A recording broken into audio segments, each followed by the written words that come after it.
네, 안녕하세요. 웅달책방 구독자 여러분. 새롭게 MC를 맡은 김지윤입니다. 오늘은 강정수 박사님하고 투자와 관련된, 특히 테슬라에 관련된 다양한 인사이트를 한번 나눠보도록 하겠습니다. 네, 강정수 박사님 너무 처음 뵙게 돼서 정말 반갑고요. 반갑습니다. 네, 셀프 소개 한번 부탁드리겠습니다. 저는 독일에서 학부부터 해서 경제학으로 학부 석사하고 경영학으로 박사학위를 좀 받았고요. 주전공은 이제 디지털 경제 뭐 이런 부분으로 돼 있었고, 한국에 와서는 다양한 컨설팅도 하고 투자회사 대표도 잠깐 있었고요. 공직에도 좀 있었고, 지금 AI 관련된 스타트업에서 일을 하고 있습니다. AI 생성 AI 혁명이라는 책도 썼고, 최근에는 테슬라 폭발적 성장 시나리오는 책도 썼고요. 그래서 뭐 책도 쓰고, 더 코어라는 곳에 글도 매주 쓰고 있고요. 그래서 뭐 방송도 나오고 유튜브도 촬영하고 뭐 이러면서 지내고 있습니다. 네. AI 스타트업 어떤 회사 혹시 소개해 주실 수 저희는 있나요? 카카오에 투자를 받았는데요. 주로 이제 AI 어플리케이션이라고 해서 네. AI를 사실은 언어 모델을 만드는 건 아니고요. 네. AI 언어 모델을 활용해서 뭐 지금 한 3개 정도의 서비스를 막 시작하고 있는데요. 주로 이제 여러분들이 이제 평범한 수준의 글을 집어넣으면은 고품질로 바뀐다든지, 뉴욕타임즈 스타일로 바뀐다든지, 다양한 글로 바뀔 수가 있고, 네. 또 뭐 음성 파일을 집어넣으면은 인터뷰 형식으로 인터뷰를 누군가 한 거면 뭐 인터뷰 글로 바뀐다든지, 뭐 이런 것도 가능하고요. 또는 유튜브 링크를 집어넣으면 전자책이 나온다든지, 뭐 이런 식으로 뭐 다양한 어플리케이션 서비스를 하고 있습니다. 네. 우선 그 테슬라 어닝 쇼크가 나왔잖아요. 네. 그 박사님이 보시기에 실적과 관련돼서 좀 가장 눈여겨 보시는 거랑 왜 이렇게 테슬라 실적이 나쁘게 나왔는지 이유에 대해서 한번 말씀해 주시면 좋을 것 같습니다. 우선 테슬라의 주가 이번에 7월 마지막 주에 있었던 이 테슬라의 그 7월 마지막 주는 이제 7월 23일에 있었던 테슬라의 2분기 실적 발표 이후에 주가가 많이 떨어졌죠. 떨어지고 다시 좀 회복하다가 또 지금 미국에서 전체적으로 장이 안 좋아지면서 다시 하락하고 있는 이런 추세인데요. 테슬라의 주가를 우선은 떨어뜨리고 있는 것은 월스트리트에 있는 기관 투자자들이라고 볼 수가 있습니다. 기관 투자자들이 실적 발표 내에서 실망한 포인트가 사실은 여러 개가 있는 게 아니라 딱 하나가 있습니다. 테슬라 전체적으로 볼 때 이제 월가의 이제 투자자들 같은 경우에는 뭐 2년, 3년을 보면서 우리 개인 투자자들처럼 뭐 장기 투자를 하는 스타일이 아니라 장기 투자를 하더라도 중간에 사고 팔고 이런 걸 많이 하면서 계속해서 차익 실현 같은 것들을 많이 하거든요. 왜냐하면 그들의 월급이나 보너스가 실적이 이러한 보너스가 이러한 연 실적으로 또는 중간 단계 실적으로 평가가 되기 때문에 뭐 이렇게 올해 2년 끌어서 몇 퍼센트의 수익률이 얻었다 이런 거는 그들에게 전혀 중요하지 않거든요. 2024년에 얼마 정도의 실적을 냈는가가 중요한 거고, 그것은 뭐냐면 거꾸로 얘기하면 2024년 테슬라의 실적이 앞으로 개선되는 전망이 잘 보이지 않는다. 이런 평가를 내린 거죠. 그 이유가 가장 중요한 것은 매출 총이익률의 변화입니다. 매출 총이익률은 여러분 아시는 것처럼 전체 판매량에다가 빼기 이것의 생산 비용을 뺀 건데요. 이번에 테슬라의 매출 실적을 보면은 총이익률을 보면 18%가 나왔어요. 그래서 전 분기 즉 1분기 때는 17%였기 때문에 개선됐다고 볼 수가 있는데 이번에 개선된 이유는 가장 크게는 에너지 부분에서 여러분들 잘 아시는 것처럼 4기가와트시에서 약 9기가와트시로 에너지 부분의 판매가 증가하면서 에너지 부분에서의 매출 이익률이라는 건 20%가 넘거든요. 이 부분들이 에너지 저장 장치, ESG, 그러니까 테슬라 메가팩 이런 부분에서의 실적을 끌어올린 것이지 매출 총이익률이지, 자동차 부분만을 뜯어놓고 보면 뜯어놓고 봐도 그렇게 나쁘진 않아요. 왜냐하면 거기에 이제 CO2 크레딧이라는 이 탄소 배출권 판매가 있거든요. 이것이 약 그것도 9억 달러가 나왔어요. 9억 달러는 우리나라 돈으로 거의 뭐 1조 가까이 되는 돈이잖아요. 대단히 작지 않은 돈임에도 불구하고 월가에서는 전통적으로 CO2 크레딧 매출을 자동차 매출을 보지 않습니다. 자동차 매출에서 재무제표에서 제거를 해버리죠. 왜냐하면 이거는 정상적인 자동차 산업에 자기가 잘해서 나왔다기보다는 시장 환경, 즉 특히 유럽에서 많이 매출이 탄소 배출권 매출 발생하는데요. 이거는 타사가 못해서 타 자동차 기업이 못해서 발생하는 것이지 테슬라가 잘해서 발생하는 것은 아니다라고 보는 것이기 때문에 이것은 테슬라의 자동차 부분에서의 영업이익이라고 보기 어렵다. 그래서 이걸 뺍니다. 이것을 뺄 경우에는 올해 같은 경우에는 16%대가 나왔어요. 근데 1분기 때는 17%가 나왔거든요. 그러니까 실제로 하락하고 있는 거죠. 그러니까 지금 그러니까 테슬라의 매출 총이익률이 자동차 부분만을 떼어놓고 봤을 때는 쉽게 얘기해서 저점을 통과하지 않았다.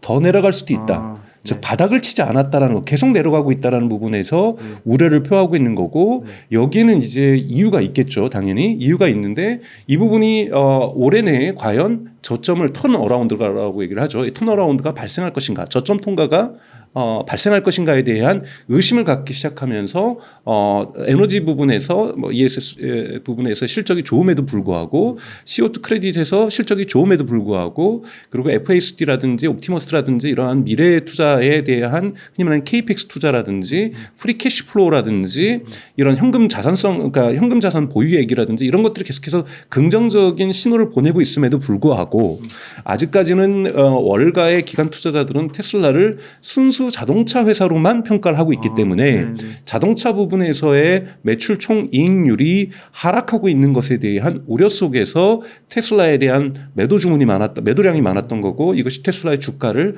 끌어내리고 있다라고 해석할 수 있습니다. 테슬라 관련돼서 사실은 전기차 경쟁력만 보면 테슬라는 자동차를 만드는 회사가 아니니까 저는 개인적으로 테슬라의 전기차 경쟁력은 계속 치열한 압박을 받을 것이다라고 생각을 하고요. 사실은 테슬라가 앞으로 그려내는 AI 미래에 대한 굉장히 기대감이 크거든요. 그렇죠. 그런 미래 가치, 미래 기대감이 투영됐기 때문에 테슬라 정도의 매출 규모에도 주가가 이렇게 높게 나오는 거라고 볼 수가 있습니다. 사실은 그러니까 미래 가치가 전혀 반영 안 됐다라고 볼 수는 없는 거죠.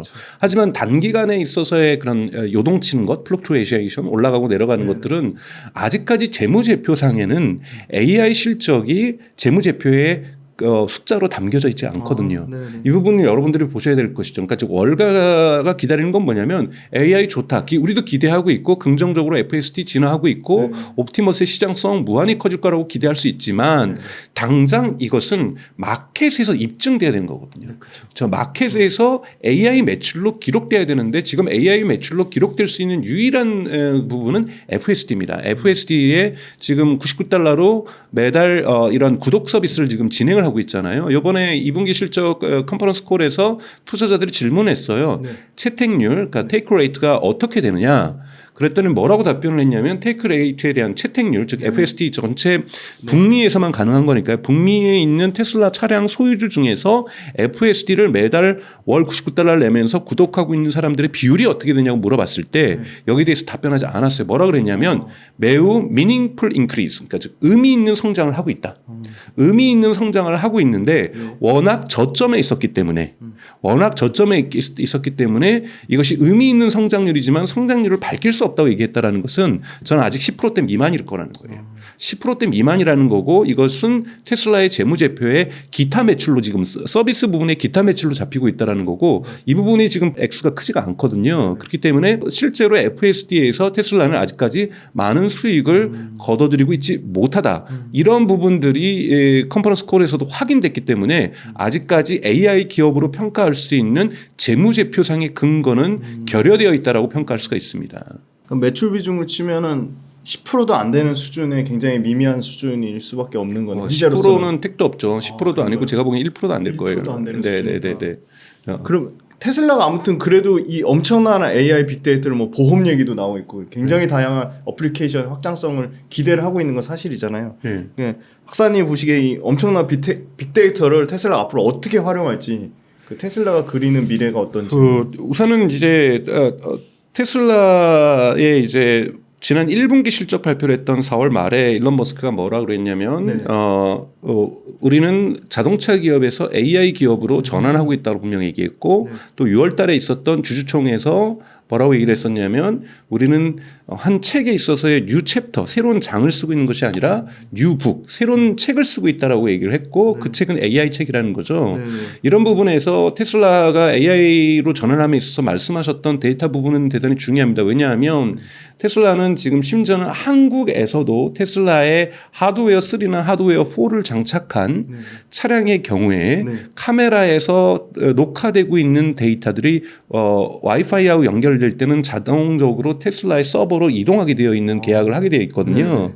그렇기 때문에 FSD만 사용하고 있는 차량이 아니라 테슬라의 많은 차량에서 사실 계속해서 비디오 데이터가 영상 데이터가 수집되고 있다라는 거고 이것이 또 여러분 이제 괄목한 만한 변화는 FSD 버전 12부터는 우리가 종단 간 AI, 엔드-투-엔드 AI로 전환이 됐잖아요. 네네. 엔드-투-엔드 AI라는 것은 한쪽에서 우리가 이 앞차와의 거리라든지 그리고 옆에 있는 예를 들자면 자전거라든지 또는 횡단보도의 신호라든지 교통 신호라든지 또는 뭐 하우스 넘버라든지 뭐 이런 것들을 파악하는 데 있어서 센싱에 있어서 AI가 사용되었고 사실 나머지 끝에 있는 것은 룰 베이스 인간이 또는 휴레스틱 코드라고 얘기를 하죠. 인간이 직접적으로 교통 신호가 빨간불일 때는 멈추고 파란불일 때는 어떻게 하고 앞차와의 속도가 얼마일 때 앞차와의 거리는 어떻게 유지하고 이걸 다 인간이 다 입력을 했거든요.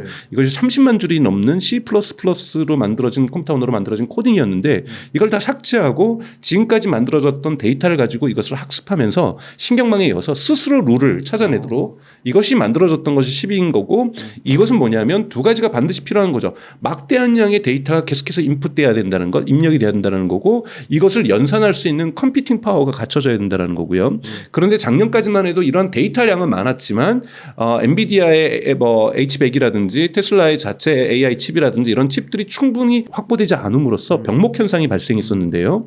올해 4월부터 2024월부터 이 병목 현상이 해소되었다라고 테슬라 측은 밝히고 있거든요.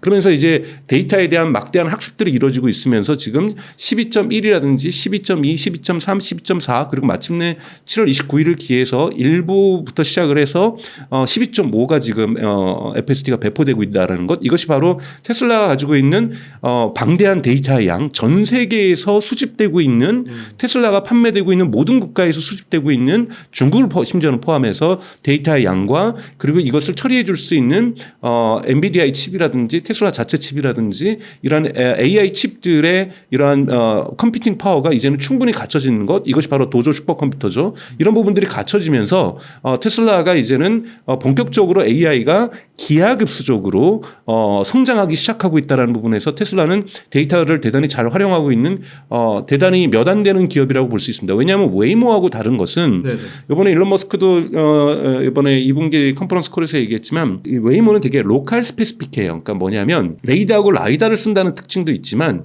그 전에 그 지역에 있는 이 지도 데이터를 대단히 HD 카메라로 우선 다 찍습니다. 계속해서. 그래서 이 지역의 지도와 그 지역의 지형 자체를 그들이 갖고 있는 카메라만 달린 차량으로 촬영을 한 다음에 이 지도 위에서 그 레이더 라이다를 이용해서 작동한다는 건 뭐냐면 뉴욕에서 만약에 FSD를 작동시키고 싶다거나 또는 필라델피아에서 작동시키고 싶으면 우선 필라델피아에 가서 사전 작업을 좀 해줘야 돼요. 뉴욕 가서 새로 작업을 해줘야 되고 서울 가서 새로 작업해야 되고 뭐 베를린 가서 파리 가서 새로 작업을 해줘야 되는데 테슬라는 매우 제네럴합니다. 그러니까 제네럴하다는 건 뭐냐면 모든 지역에서 촬영을 하고 있기 때문에 이미 모든 지역에서 룰을 계속해서 학습을 하고 있다는 거죠. 그래서 일부 수정만 투닝만 한다라면 FSD가 예를 들자면 배포가 되는데 여러분 캘리포니아만 배포되는 것이 아니라 캘리포니아에도 배포되고 텍사스에도 배포되고 뉴욕주에도 배포되고 다 공통적으로 지금 북미에서 배포가 되고 있는 거잖아요. 그러니까 특정 지역에 묶여 있지 않다라는 거죠. 그래서 테슬라의 FSD의 파괴력이라는 것은 대단히 그러니까 허가가 나고 성숙해지게 되면 일시적으로 중국이라든지 유럽이라든지 이런 식으로 확 들어갈 수 있다라는 웨이모는 단계별로 시장을 확대해야 된다라면 테슬라 같은 경우에는 FSD에는 허가만 국가별 허가만 떨어진다면 그 국가 전체의 서비스를 개시할 수 있는 이런 장점들을 가지고 있다는 부분에서 데이터를 활용하는 방법들이 웨이모하고도 차별점을 가지고 있다고 볼 수가 있습니다. 비교로 웨이모를 말씀 주셨는데 그 웨이모하고 또 하나 경쟁 기업이라 할 만한 데가 우버가 될 수 있나요? 우버는 사실은 자율주행에서 철수를 했고요. 우선 이제 미국에서 경쟁 기업이라고 할 수 있는 것은 이제 이 GM의 크루즈가 있었는데요. GM 크루즈는 여러분도 아시는 것처럼 원격 조정을 너무 많이 해서 사실은 자율주행이지만 원래 멀리 있는 곳에서 중간중간에 개입을 하는 2km마다 한 번씩 원격 조정을 개입하는 이런 사건으로 한번 사업에 철수를 했었고요. 캐나다 기업이긴 하지만 아마존이 인수했던 죽스라는 자율주행 차량이 좀 미국에는 이미 있고요. 그다음에 이스라엘 기업이죠. 모바일 아이스라고 해서 이런 기업들을 다 다양한 곳에 사용하고 있고 영국에도 좀 있고요. 사실은 지금 자율주행에서 가장 빠른 속도로 쫓아오고 있는 국가는 중국이죠. 중국이 지금 화웨이라든지 바이두 이런 쪽에서 대단히 중국에서 중국 정부도 지금 특히 올해 2024년 올해죠 7월 초에 이 자율주행에 대한 전략적 발표를 했고요 정부에서 그래서 2030년까지 100개 도시에서 자율주행 로봇택시를 활성화시키겠다는 계획들을 가지고 있습니다. 그리고 또 하나는 이제 샤이펑이죠. 샤이펑 같은 경우에는 레이더하고 라이다를 중심으로 해서 웨이모처럼 자율주행을 했었는데 올해 5월부터 처음으로 레이더와 라이다를 없앤 그래서 비전 온리 테슬라처럼 레이더와 라이다 없이 카메라만으로 작동하는 자율주행 서비스를 시작한다라고 선언을 했고요. 그리고 샤이펑 같은 경우에도 처음으로 테슬라처럼 엔드-투-엔드 AI 즉 지금까지는 아니었죠. 한편만 AI였다라면 종단간 AI를 구현하는 기술을 시작하겠다라고 해서 시작을 선언하면서 서비스가 개발에 들어가고 있습니다. 그래서 중국 기업에서 상당히 지금 테슬라한테는 경쟁적이라고 볼 수가 있는 거고 이러한 맥락에서 일종의 이제 매개 효과라고 할 수 있죠. 테슬라를 지금 상하이에 제한된 도로에서 테슬라의 FSD를 지금 중국 정부에서 허가해 준 상태잖아요. 이런 부분들은 이제 중국 정부가 테슬라하고 경쟁할 수 있는 FSD와 경쟁할 수 있는 자율주행 기술을 자국 내 산업에서도 가져가겠다는 의지로 볼 수가 있는 거고요. 워낙 지금 가장 큰 전기차 시장은 중국이고 중국은 전기차 시장뿐만이 아니라 자동차 시장 전체뿐만이 아니라 가장 큰 자율주행차 시장도 자율주행 서비스 시장도 중국이 되겠다라는 것을 중국 정부 의지가 가지고 있는 거고 이런 부분에서 앞으로 어쩌면 좀 더 빠르게 미국보다 중국에서 자율주행 시장이 성장할 수 있을 거라고 전문가들은 예측을 하고 있습니다. 전기차의 하드웨어 측면 말고 소프트웨어 측면으로는 아까 그 웨이모도 사실 구글의 어떻게 보면 합작사로 할 수 있나요? 네, 자회사죠. 그러니까 네, 알파벳의 자회사. 알파벳의 자회사 개념이잖아요. 네. 그럼 구글을 제외한 나머지 빅테크 회사들도 얼마든지 엄청난 소프트웨어 경쟁력으로 이 자율주행 상황에 유일하게 지금 아마존이 하고 있죠. 아마존이 하고 있는 거고요. 그래서 뭐 메타나 이런 쪽은 다른 기업에서 하고 있다는 소식은 못 들었고 중국의 바이두가 유일하고 화웨이도 유일하고요. 죄송하네요. 죽스는 캐나다 그룹이 아니죠. 와비라고 하는 또 자율주행 스타트업이 있어요. 와비는 이제 트럭을 주로 하는 거죠. 트럭 같은 경우에는 정해져 있잖아요. 네네. 이마트에 창고만 돈다든지 뭐 이런 식으로 정해진 루트만을 돌고 있기 때문에 훨씬 더 자율주행이 빨리 올 수 있기 때문에 와비라고 하는 자율주행 이것이 캐나다 기업이죠. 이러한 부분도 예를 들자라면 의미 있게 작동할 수 있지만 이 외의 빅테크 기업 중에서 사실 애플이 자율주행을 시도하려고 했었지만 실패한 케이스고 사업에서 철수했다고 볼 수가 있고요. 사실 빅테크에서 자율주행 경쟁은 유일하게 아마존 정도가 이야기가 될 수 있는 수준이라고 볼 수 있고요. 근데 아마존 같은 경우에도 특수 차량을 제작해서 하는 것이기 때문에 테스트를 하는 그 킬로미터 수라든지 마일 수가 제한적일 수밖에 없습니다. 테슬라 같은 경우에는 예를 들자라면 자체 차량으로도 계속해서 데이터를 수집해 주고요.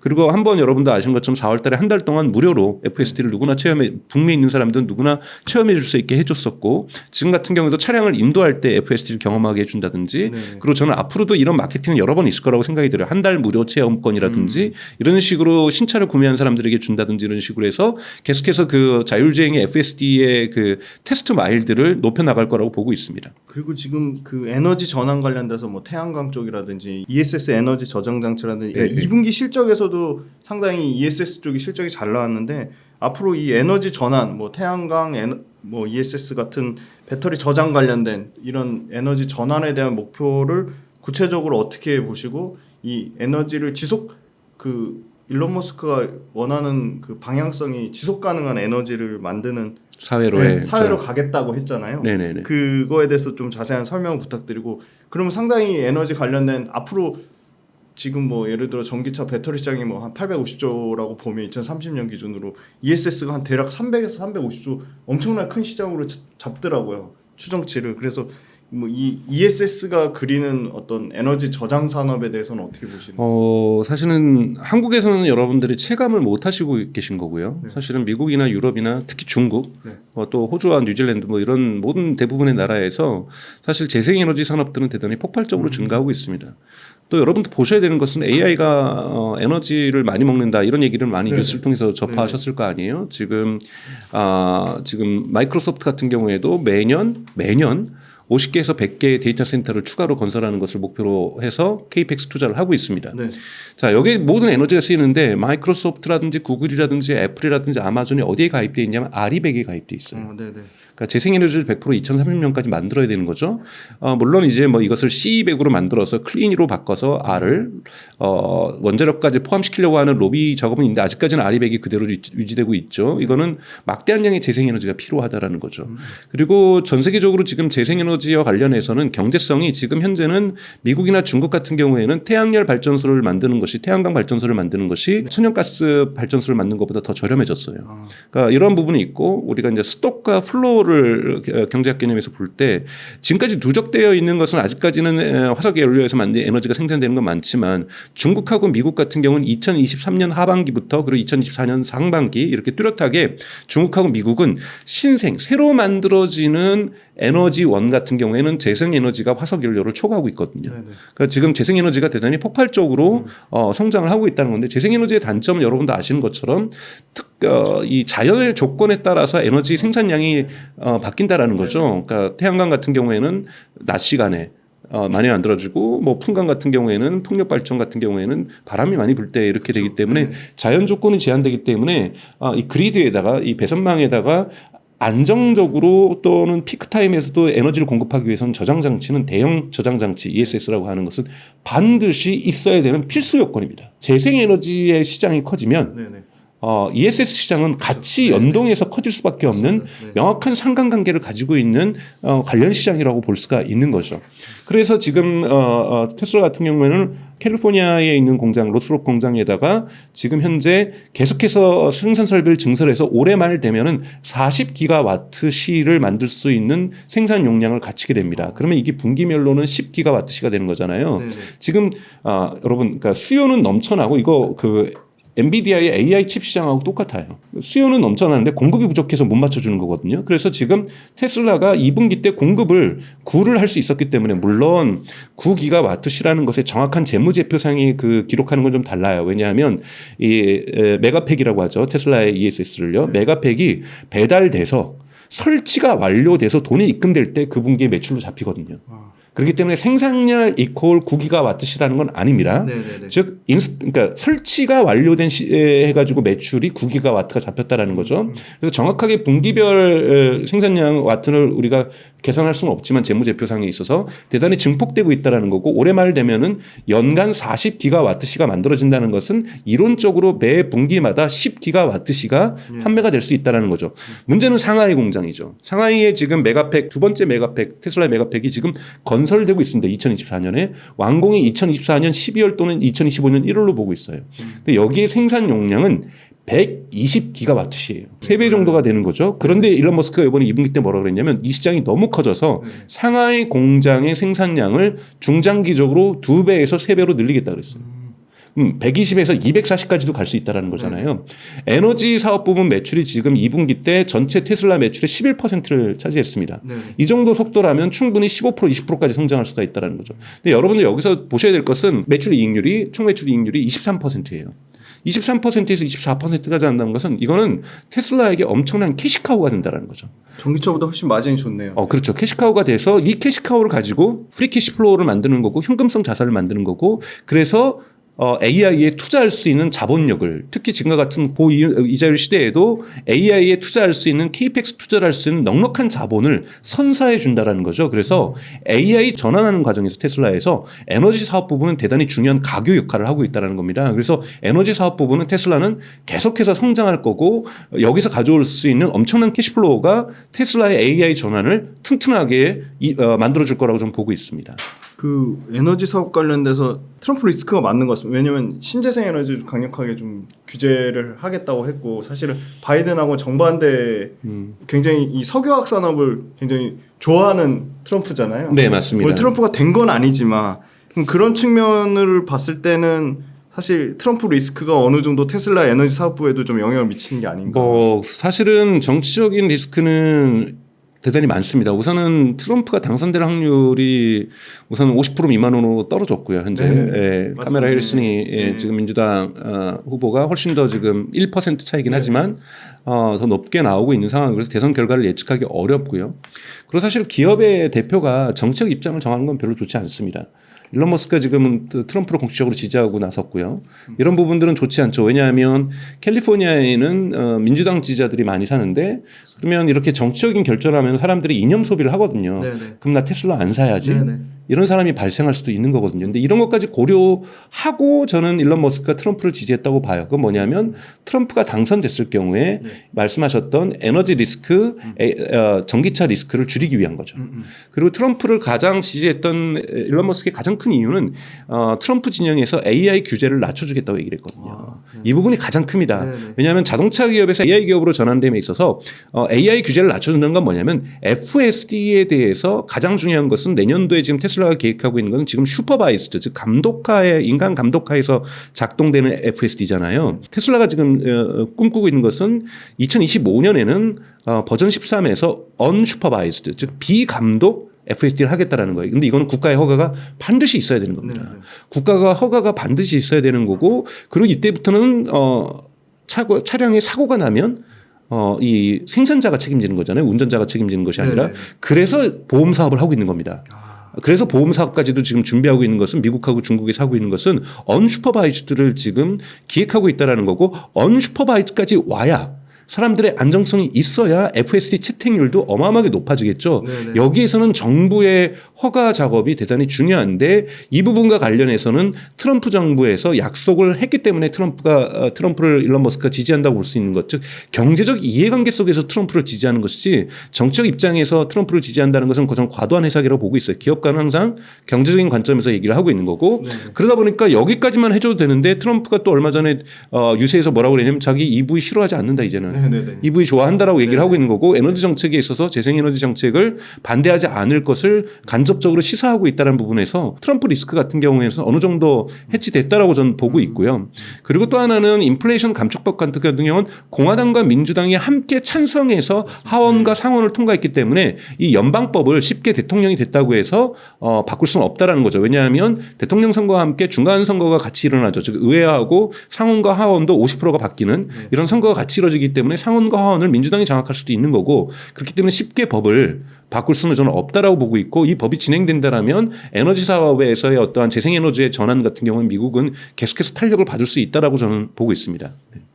그 에너지 저장 장치 관련된 부분, 그러니까 에너지 사업만 봤을 때는 뭐 어떻게 보면 테슬라의 강력한 글로벌 업체를 포함해서 테슬라의 이 ESS나 에너지 쪽 사업에 어떻게 보면 경쟁사라고 할 수 있는 회사들이 어떤 회사들이? 우선은 지금 수많은 스타트업이 좀 존재하죠. ESS 스타트업 존재하는데 우선 가장 큰 경쟁자가 최근에 생겼죠. 중국의 CATL이 이 사업에 뛰어들었죠. 그래서 어차피 테슬라의 메가팩도 ESS도 과거에는 이 3원계 배터리를 쓰다가 LFP 중국산 LFP 배터리를 쓰고 있거든요. 그렇기 때문에 중국산 LFP 배터리를 가장 저가로 생산할 수 있는 CATL이 이 ESS 사업에 뛰어들었다는 것은 테슬라에게는 가장 큰 경쟁자라고 볼 수가 있죠. 다만 아직까지는 경쟁 우위에 있습니다. 왜냐하면 테슬라의 메가팩 ESS에는 인공지능이 결합되어 있거든요. 오토비더라고 하는 인공지능이 결합되어 있고 CATL 같은 경우는 아직까지 이것을 결합시키지 못하고 있어요. 근데 중국 시장 같은 경우는 CATL이 경쟁력을 가질 수 있어요. 왜냐하면 중국 시장에서는 오토비더가 큰 역할을 하지 못하거든요. 오토비더는 유럽과 미국과 호주에서 뉴질랜드에서 의미를 가질 수가 있습니다. 오토비더가 장착되어 있는 메가팩 같은 경우에는 자동적으로 알고리즘이 단타 매매를 합니다. 그래서 0.01초 내로 전기가 비쌀 때는 팔고 전기가 쌀 때는 사들입니다. 그러니까 자기가 생산한 것도 저장하지만 외부에서 전기값이 쌀 때는 사서 저장을 했다가 전기값이 비쌀 때 갖다가 파는 이러한 작업을 하는 것이 오토비더라는 기능이거든요. 아, 이게 그 VPP 같은 건가요? 네네네. 가상 발전소. 네네네. 그래서 버추얼이죠. 네, 버추얼. 예. 그래서 이런 기능들을 가지고 있어서 호주 같은 경우에는 메가팩을 설치했을 경우에 1년 정도가 지나면 메가팩 설치 원가를 전기를 판매해서 지금 뽑을 수 있다라고까지 나오는 뭐 보도도 있었어요. 그러니까 이런 것을 봤을 때 아직까지 테슬라의 ESS 메가팩은 다른 기업에 비교해서 압도적으로 경쟁 우위에 있다. 그런데 한국에 들어와서는 맥을 못 추죠. 한국에서는 그렇게 단타 매매를 전기를 못 하니까요. 한전만이 전기를 팔 수 있기 때문에 한국에서는 이러려면은 메가팩이 경쟁력을 가질 수가 없습니다만 유럽과 미국과 호주와 뉴질랜드 이런 시장에서는 메가팩이 경쟁력을 압도적으로 가질 수 있죠. 하지만 문제는 이제 중국 시장인 거죠. 중국 시장에서 메가팩 자체가 되기 위해서는 전기를 사고 팔 수 있어야 되는데 아직까지 중국이 그러한 제도를 마련하지 않았기 때문에 중국에서는 현재는 중국에서도 메가팩이 팔리고 있습니다. 그렇기 때문에 상하이 공장을 짓고 있는 건데 CATL이 나섰기 때문에 하지만 이제 제가 앞부분에서 말씀드렸던 것처럼 이 시장의 가장 큰 특징은 수요가 공급을 압도적으로 초과하고 있는 시장. 그렇기 때문에 CATL이 나와도 테슬라가 생산한 메가팩은 전량 판매가 가능할 거라고 저는 예측을 하고 있습니다. 테슬라 자체가 중국 시장을 굉장히 중요하게 생각하는 포지션인가요? 아니면 중국의 비중을 계속 높이려고 하는 부분은 맞나요? 전기차를 포함해서. 그러니까 시장 규모 때문이죠. 전 세계에서 가장 큰 자동차 시장이 어딜까요? 미국이 아니라 중국이에요. 네네. 중국이 압도적으로 지금 시장이 내수 시장이 큰 거고 여기에서 지금까지 가장 큰 득을 봤던 기업들이 이제 폭스바겐이나 벤츠나 BMW나 포르쉐처럼 다 독일 기업이었죠. 이거를 지금 독일 기업은 지금 중국에서 거의 몰락하고 있는 수준으로 빠른 속도로 시장 점유율이 줄어들고 있고 중국 기업들 BYD라든지 이런 데들이 지금 치고 올라가고 있는 거잖아요. 테슬라에서는 여기서 의미 있는 시장 점유율을 가지고 있는 게 중요하고 그나마 올해 7월 달에 2분기가 끝난 7월 달에 테슬라가 중국 역사상 가장 많이 판매하는 이런 호실적을 보이면서 중국 시장에서도 여전히 경쟁력을 가질 수 있다는 걸 보여주고 있는 거죠. 왜냐하면 테슬라 입장에서는 중국에서의 판매량이 아까 미국하고 중국 이런 부분에 물론 판매량의 대수로 보면 미국이 더 많습니다만 이 양대축인 거잖아요. 이 양대축의 시장들을 유지하는 것이 중요하고 여기에선 차량 판매도 중요하지만 FSD 사업권도 대단히 중요하다고 볼 수가 있습니다. 그러니까 지금까지 테슬라가 중국에서 경쟁력이 줄어들었던 것은 문제는 이 FSD하고 오토파일럿이거든요. FSD하고 요즘 오토파일럿 여러분 구별하셔야 돼요. 뭐 최근에 월스트리트저널에서도 테슬라의 오토파일럿이 문제가 많았다 이런 얘기가 나오는데 이건 오토파일럿이지 FSD가 아닙니다. 그러니까 항상 자율주행 테슬라의 서비스가 문제 있었다라는 외신 보도를 한국에서 번역을 할 때 여러분 보셔야 될 것은 이것이 오토파일럿인지 FSD인지 보셔야 되는 거고요. FSD가 진정한 의미에서 자율주행 서비스라고 볼 수 있는 거고 오토파일럿은 우리가 다 있는 이 오토크루즈 기능들, 자동차 이 운전 보조 시스템이죠. 이런 부분인데 심지어는 이 오토파일럿도 중국에서는 제대로 서비스가 되지 않았어요. 왜냐하면 중국은 한국과 유사하게 보안 시설이 많은 거죠. 군대 시설이 많고 공항 근처 가면 쓸 수 없고 뭐 곳곳에 있는 군대 시설을 지나가게 되면 보안 시설을 지나가면 쓸 수가 없었기 때문에 오토파일럿이 거의 유명무실한 수준이었거든요. 그러다 보니까 껍데기는 전기차로만 경쟁을 했던 거죠. 근데 이 전기차로만 경쟁하는데 BYD 같은 경우에는 가격도 저렴하면서 품질도 좋은 제품들을 만들고 샤오미도 이 시장에 뛰어들면서 테슬라의 경쟁력이 점점 떨어졌었는데요. 우선은 테슬라가 지금 현재 바이두의 지도를 쓰는 조건으로 해서 중국에서 오토파일럿에 대한 허가를 지금 받은 상태고 그리고 FSD가 상하이에서 제한된 도로에서 지금 테스트를 받고 있다는 것은 올해 내에 중국에서 허가를 받을 수 있는 가능성이 높아지고 있다는 거죠. 그러면 FSD가 있는 테슬라 차량과 FSD가 없는 자율주행 기능이 없는 중국차 이러한 부분에서의 경쟁력은 분명하게 차이가 나기 시작할 거고 이랬을 때 유의미한 시장 점유율을 중국에서도 테슬라가 유지할 가능성은 높아진다고 볼 수가 있습니다. 근데 말씀 듣고 보니까 지금 전기차 자체로만 경쟁력으로 사실은 뭐 BYD나 중국 업체들, 로컬 업체들이 버틴 건데 그 테슬라한테 이런 오토파일럿이나 FSD 기능을 더 확대해주고 하면 자기네들 중국 그렇게 보조금을 요번에도 보니까 10,000위안에서 20,000위안을 100% 인상을 시켰거든요. 근데 그 자국을 보조금 주면서까지 보호하는 사람인데 이렇게 테슬라 강력하게 AI가 있고 없고의 엄청난 차이인 건데 그 업체들 자국 그 전기차 산업을 더 어떻게 보면 약화시키는 요인데 이게 일시적으로는 허가가 됐지만 더 확장성이 있어요. 아닙니다. 제가 아까 말씀드렸던 것처럼 중국은 지금까지 전기차 차량 자체를 만드는데 엄청난 국가 보조금을 쓰면서 전략적으로 이 사업을 키워왔잖아요. 그리고 수직 통합이 되어 있잖아요. 뭐 리튬 정제소부터 해가지고 그다음에 배터리를 만드는 CATL이라든지 BYD라든지 이런 기업들이 존재하는 거고 이런 수많은 기업들이 하면서 자동차의 이제 품질은 끝까지 왔다고 보고 있고 더 이상 정부가 신경 쓰지 않아도 스스로 발전한다고 보고 있어요. 경쟁력을 갖췄다고 보고 있는 거고 올해 2024년 7월에 중국이 그래서 자율주행과 관련된 전략 지원 산업, 국가 전략 산업으로 선정을 하고 여기에 대한 막대한 예산과 대한 강제 푸시를 지금 진행을 하고 있는 거거든요. 네네. 여기에 바이두와 화웨이가 경쟁력이 있어요. 네. 그래서 이러한 특히 BYD 같은 경우는 자율주행 기술 없는데 다 이 화웨이에서 빌려온다든지 바이두에서 빌려온다든지 이런 매칭을 하거든요. 네네. 우리 식으로 하면 네이버가 현대자동차하고 매칭을 한다든지 네. 이런 식으로 중국 정부가 강제를 합니다. 그래서 중국 정부는 이제 중국 정부에서도 테슬라하고 경쟁할 수 있는 자율주행 기능을 갖출 수가 있는 때가 왔다라고 생각했기 때문에 네. 테슬라를 허가하는 거죠. 네네. 테슬라를 허가한다라는 건 그 정도의 경쟁력, 아까 말했던 샤오펑이라든지 이런 데서도 엔드-투-엔드 AI를 쓰기 시작했다라는 거고, 네네. 그 다음에 비전 옴니, 즉 레이더와 라이더 없이도 충분히 자동차에서도, 왜냐하면 라이더하고 레이더를 단련하는 건 일반 택시에서는 가능하지 일반 승용차에서는 아직까지는 가격 경쟁력이 문제가 될 수 있거든요. 아무리 중국의 라이더하고 레이더가 일반적으로 세계에서 유럽에서 판매되는, 미국에서 판매되는 라이더하고 레이더보다 저렴하다고 할지라도 자동차에다 붙였을 경우에는 가격 원가 인상이 있을 수밖에 없는 거고, 이런 부분에서 중국도 승용차에 다는 것은 비전 원리로 가려고 하는 이런 경향성들을 보여주고 있는 거기 때문에 중국 정부가 이제 지금 이제 전기 자동차 껍데기 경쟁에서 네. 소프트웨어 경쟁으로 무게 중심을 옮겼다라는 거고, 이 옮기는 때에 맞춰서 테슬라를 허가해 주는 거죠. 그렇기 때문에 테슬라 허가가 올해 말에 온다라는 것은 올해 말까지 중국의 다양한 기업들이 준비할 시간들을 충분히 주겠다라는 거예요. 이미 2025년 같은 경우에도 이 바이두 같은 경우에도 중국 36개 도시에서 로보택시를 서비스를 지금 시작하려고 하고 있어요. 네네. 그러니까 지금 열 몇 개의 도시에서 이렇게 서비스 지역도 지금 빠르게 확대하고 있다는 거죠. 이런 부분에서 중국에 있는 자율주행 기술도 경쟁력을 이미 어느 정도 갖추고 있다는 판단을 중국 정부가 했기 때문에, 그리고 그때가 갖춰졌다는 판단이 완전히 들었을 때 FSD를 허가해 줄 겁니다. 그 전기차 판매량이 북미하고 이런 말씀 주신 중국에서도 여전히, 사실 저는 상식적으로 좀 이해가 안 가는 게 모델 3나 모델 Y나 출시된 지 6년, 7년, 8년 된 차잖아요. 그럼에도 불구하고 여전히 판매량이 예전보다 뭐 YY로 줄었다고는 하지만 굉장한 경쟁력을 갖고 있고, 북미하고 유럽에서 여전히 계속 1등이고 저는 결국은 테슬라가 가진 그 고객들의 로열티 충성도라고 생각하는데, 그 고객들의 그 충성도가 높은 이 테슬라만의 어떤 경쟁력, 그리고 고객들의 그 충성도를 어떤 의미로 좀 받아들이고 계신지. 고객들의 충성도는 뭐 있다고도 볼 수 있고, 사실은 분기마다 다르는데요. 이번 2분기 실적 같은 경우에는 컨퍼런스 콜에서 뭐라 그랬냐면, 네. 2분기의 구매자의 3분의 2가 테슬라를 처음으로 구매했다 그랬어요. 오, 신규로 네네, 3분의 2가. 네네. 그러니까 계속해서 확장되고 있다는 얘기라고 볼 수가 있는 거고요. 사실은 아직까지, 그리고 또 뭐 유럽에서 설문조사에서 왜 전기차를 사냐 했을 때 아직까지는 1위는 네. 환경을 생각하는 사람들이 많거든요. 그래서 아직까지는 전기차의 승차감도 좋고 사실은 전기차가 좋은 거지만 한국에서는 형성되고 있지 않은, 네.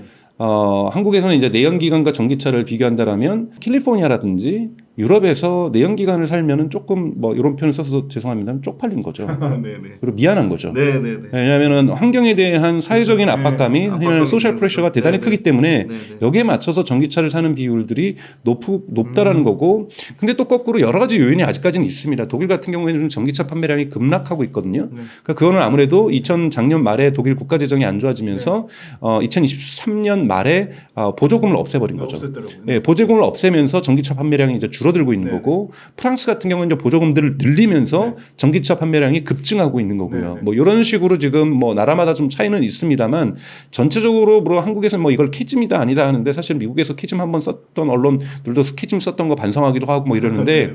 이런 건 캐즘이라고 보는 것이 아니라, 캐즘은 대중화되기 이전 시장에서 발생하는 것이 캐즘이고, 네. 얼리 어댑터 시장에만 머물러 있을 때 네. 이것이 대중 시장으로 갔느냐 했을 때 캐즘을 따지는 거고요. 중국 같은 경우는 이건 캐즘이라고 볼 수가 없는 거죠. 그럼 침투율이 뭐 37%, 8%. 그렇죠. 이런 시장에서는 시장이 성장하는 가운데에서의 플럭투에이션, 네네. 성장률이 좋았다, 나빴다 이렇게 해지는 거고, 방향성은 우상향해지는 거잖아요. 예, 예. 미국도 명확하게 우상향을 그리고 있는 거고, 유럽도 우상향을 그리고 있는 거예요. 네. 다만 한국만 2023년도에 역성장을 하는, 네. 그러니까 한국 시장에서의 이런 상황을 키즘이라고 볼 수 있어요. 네. 한국 상황만 키즘이라고 볼 수 있는 거지, 전 세계 나머지 자동차 시장에서의 키즘이라고 볼 수가 없어요. 네. 이거는 분명히 대중화 시장으로 들어갔다라는 거고, 그러니까 흔히 말하는 전환점을, 그러니까 즉 우리가 높은 산을 올라갔을 때 전환점이라고 하는 건, 터닝 포인트라고 하는 것은 위로 올라가서 이제 이 시지프스의 이 신화에처럼 돌을 굴려서 계속 미끄러지지만 나중에 정상으로 올라가면 내려갈 때는 어마어마한 속도로 내려가는 거잖아요. 네, 네. 지금 중국 같은 경우는 이 전환점은 지난 거고요. 네. 유럽도 지난 거고요. 네, 네. 미국이 아직 그 전환점을 올라가기 직전에 저는 있다고 보고 있어요. 네, 과정 중에 있다고 볼 수 있는 거고 한국은 시작도 못하고 있는 단계라고 볼 수가 있기 때문에 나라마다 시장의 차이가 분명하게 다르지만 보셔야 될 것은 세계 3대 자동차 시장이 어디냐라는 거예요. 하나가 중국이고 1위가 중국, 압도적인 큰 차이로 중국이고 2위가 미국이고 3위가 유럽이란 말이에요. 이 3대 자동차 시장이 움직이면요. 세계 자동차 시장의 성격을 규정하는 거고 방향을 결정하는 겁니다. 이 3대 시장이 그러니까 이 방향성이 분명하게 전기차로 화살표를 가리키고 있다라는 거고 이런 부분에서 저는 일본의 토요타 같은 경우에는 전형적으로 우리가 스마트폰 시대로 진입했을 당시에 노키아라고 보고 있어요. 노키아나 모토로라. 노키아나 모토로라 같은 실수를 지금 토요타가 하고 있다라고 저는 명확하게 보고 있는 거고 이런 기업이 하고 있는 걸 보면서 저는 노키아가 망할 거라고 여러분 2008년도 2009년도까지 2007년에 처음으로 아이폰 나왔지만 2008년 2009년까지도 세계의 어떠한 투자자들도 노키아가 망할 거라고 아무도 예측하지 못했어요. 근데 순식간에 전환점을 통과하면서 즉 많은 사람들이 피처폰 시장에서 스마트폰 시장이 그렇게 비싼 스마트폰을 누가 쓸 것인가. 그 당시 스마트폰 여러분 유럽에서 미국의 일부 지역에서는 망속도가 2G망이었어요. 우리 지금 5G 가고 있잖아요. 2G망에서 모바일 컴퓨팅을 한다. 아무도 이것이 매스마켓 대중시장을 형성할 거라고 예측하지 못했습니다. 그러나 앱스토어가 2011년 나오면서 순식간에 대중시장을 형성하면서 나머지의 어떤 시장을 파괴했던 것처럼 저는 이 전환점들을 중국은 이미 통과를 한 거고요. 그래서 많은 시장들이 이 전환점들을 가고 있기 때문에 저는 전기차의 대중화에 대해서는 1도 의심하지 않습니다. 테슬라 관련돼서 사실은 많은 모델들이 연기가 되거나 좀 지연된 부분이 있거든요. 그래서 사실 최근에 나온 기사 보니까 25년도에 그 가장 사실 제일 기대했던 중저가 차량이랑 그 모델 2 그리고 픽업 트럭, 사이버 트럭까지 총 신규 차종만 내년에 6종을 출시한다고 했는데, 그러니까 결국은 저는 전기차 시장 성장하려면 가격도 다운돼야 되지만 아주 매력적인 전기차가 많이 나와서 소비자의 선택이 넓어지면 사람들한테 전기차 선택을 받을 수밖에 없다. 그런 측면에서 뭐 여전히 계속 전기차 시장에서 최상위권인 선두권인 테슬라가 신차 관련돼서도 계속 좀 이렇게 그 계획대로 진행이 돼야 되는데 안 되다가 이제 내년에 결국 뭐 6종이 몰아서 나온다고 하는데 그거에 대해서 의미는 어떻게 보시고, 전기차 시장에서 아까 말씀드린 토요타 그런 측면도 얘기해 주셨지만 앞으로 계속 선두의 지위를 유지를 할 수 있다고 보시는지. 네네. 그 부분 말씀드리면 우선은 이제 테슬라가 이제 모델 2 대단히 혁신적인 기술로 만드는 48V 아키텍처 사이버 트럭에 적용했던 걸 그대로 적용하고 4680 배터리를 집어넣고 뭐 컨트롤러 100% 뭐 자사화하고 뭐 등등 해서 완전히 새로운 언박스드 프로세스로 만드는 완전히 새로운 넥스트 제너레이션 차량에 대해서 모델 2라고 볼 수가 있고 여기에서 핸들과 가스 페달과 브레이크 페달 없앤 이제 로봇 택시가 되는 거죠. 원래 이것은 2023년 4분기 실적을 발표했던 2024년 1월에 일론 머스크가 뭐라 그랬냐면 2025년 하반기부터 모델 2가 생산될 거라고 얘기를 했어요. 그렇게 되면 여러분 양산은 2026년이라는 거예요. 그랬더니 많은 투자자들이 비판하고 난리가 난 거죠. 중국차의 공세가 이렇게 빠른데 너무 늦다. 너무 늦다니까 로이터에서 보도를 했어요. 또 로보택시 그러니까 모델 2 계획을 철회했다 막. 그랬더니 테슬라 일론 머스크가 거짓말이다. 우리 철회한 적 없다. 이렇게 나오면서 4월 달에 있었던 2024년 4월 달에 있었던 2024년 1분기 실적 발표에서 일론 머스크가 뭐라 그랬냐면 너무 그게 늦기 때문에 그대로는 그대로 가는데 2025년 하반기가 아니라 2026년으로 미루고 지금 있는 모델 3와 모델 Y 생산 라인에서 추가 투자 없이 모델 3의 저렴이 버전, 모델 4의 저렴이 버전을 생산하겠다. 이렇게 얘기를 한 거죠. 이렇게 얘기를 하니까 그러면서 그것을 언제 출시하겠다? 2025년 1분기에 출시를 하겠다고 상반기에 1분기가 아니라 상반기에 출시하겠다 얘기를 한 거죠. 즉 훨씬 더 중국차의 이 공세가 더 거세니 훨씬 더 빠르게 대응하겠다라는 거죠. 그래서 선택의 폭을 다양하게 하겠지만 우리가 얘기하는 가장 저가 차량이라 할 수 있는 25,000달러짜리 차량은 아무래도 2026년을 기다릴 수밖에 없는 거고 하지만 차량 발표는 2025년 하반기에 나올 수가 있겠죠. 하지만 2025년 상반기에는 신차들이 나올 건데 이번에 이제 일론 머스크가 2분기 실적 발표했던 7월 13일 뭐라 그랬냐면 그러니까 당연히 투자자들이 물어봤죠. 그 차량 언제 공개할 거냐 그랬더니 지금 공개할 수 없고 공개 일정도 얘기할 수 없다.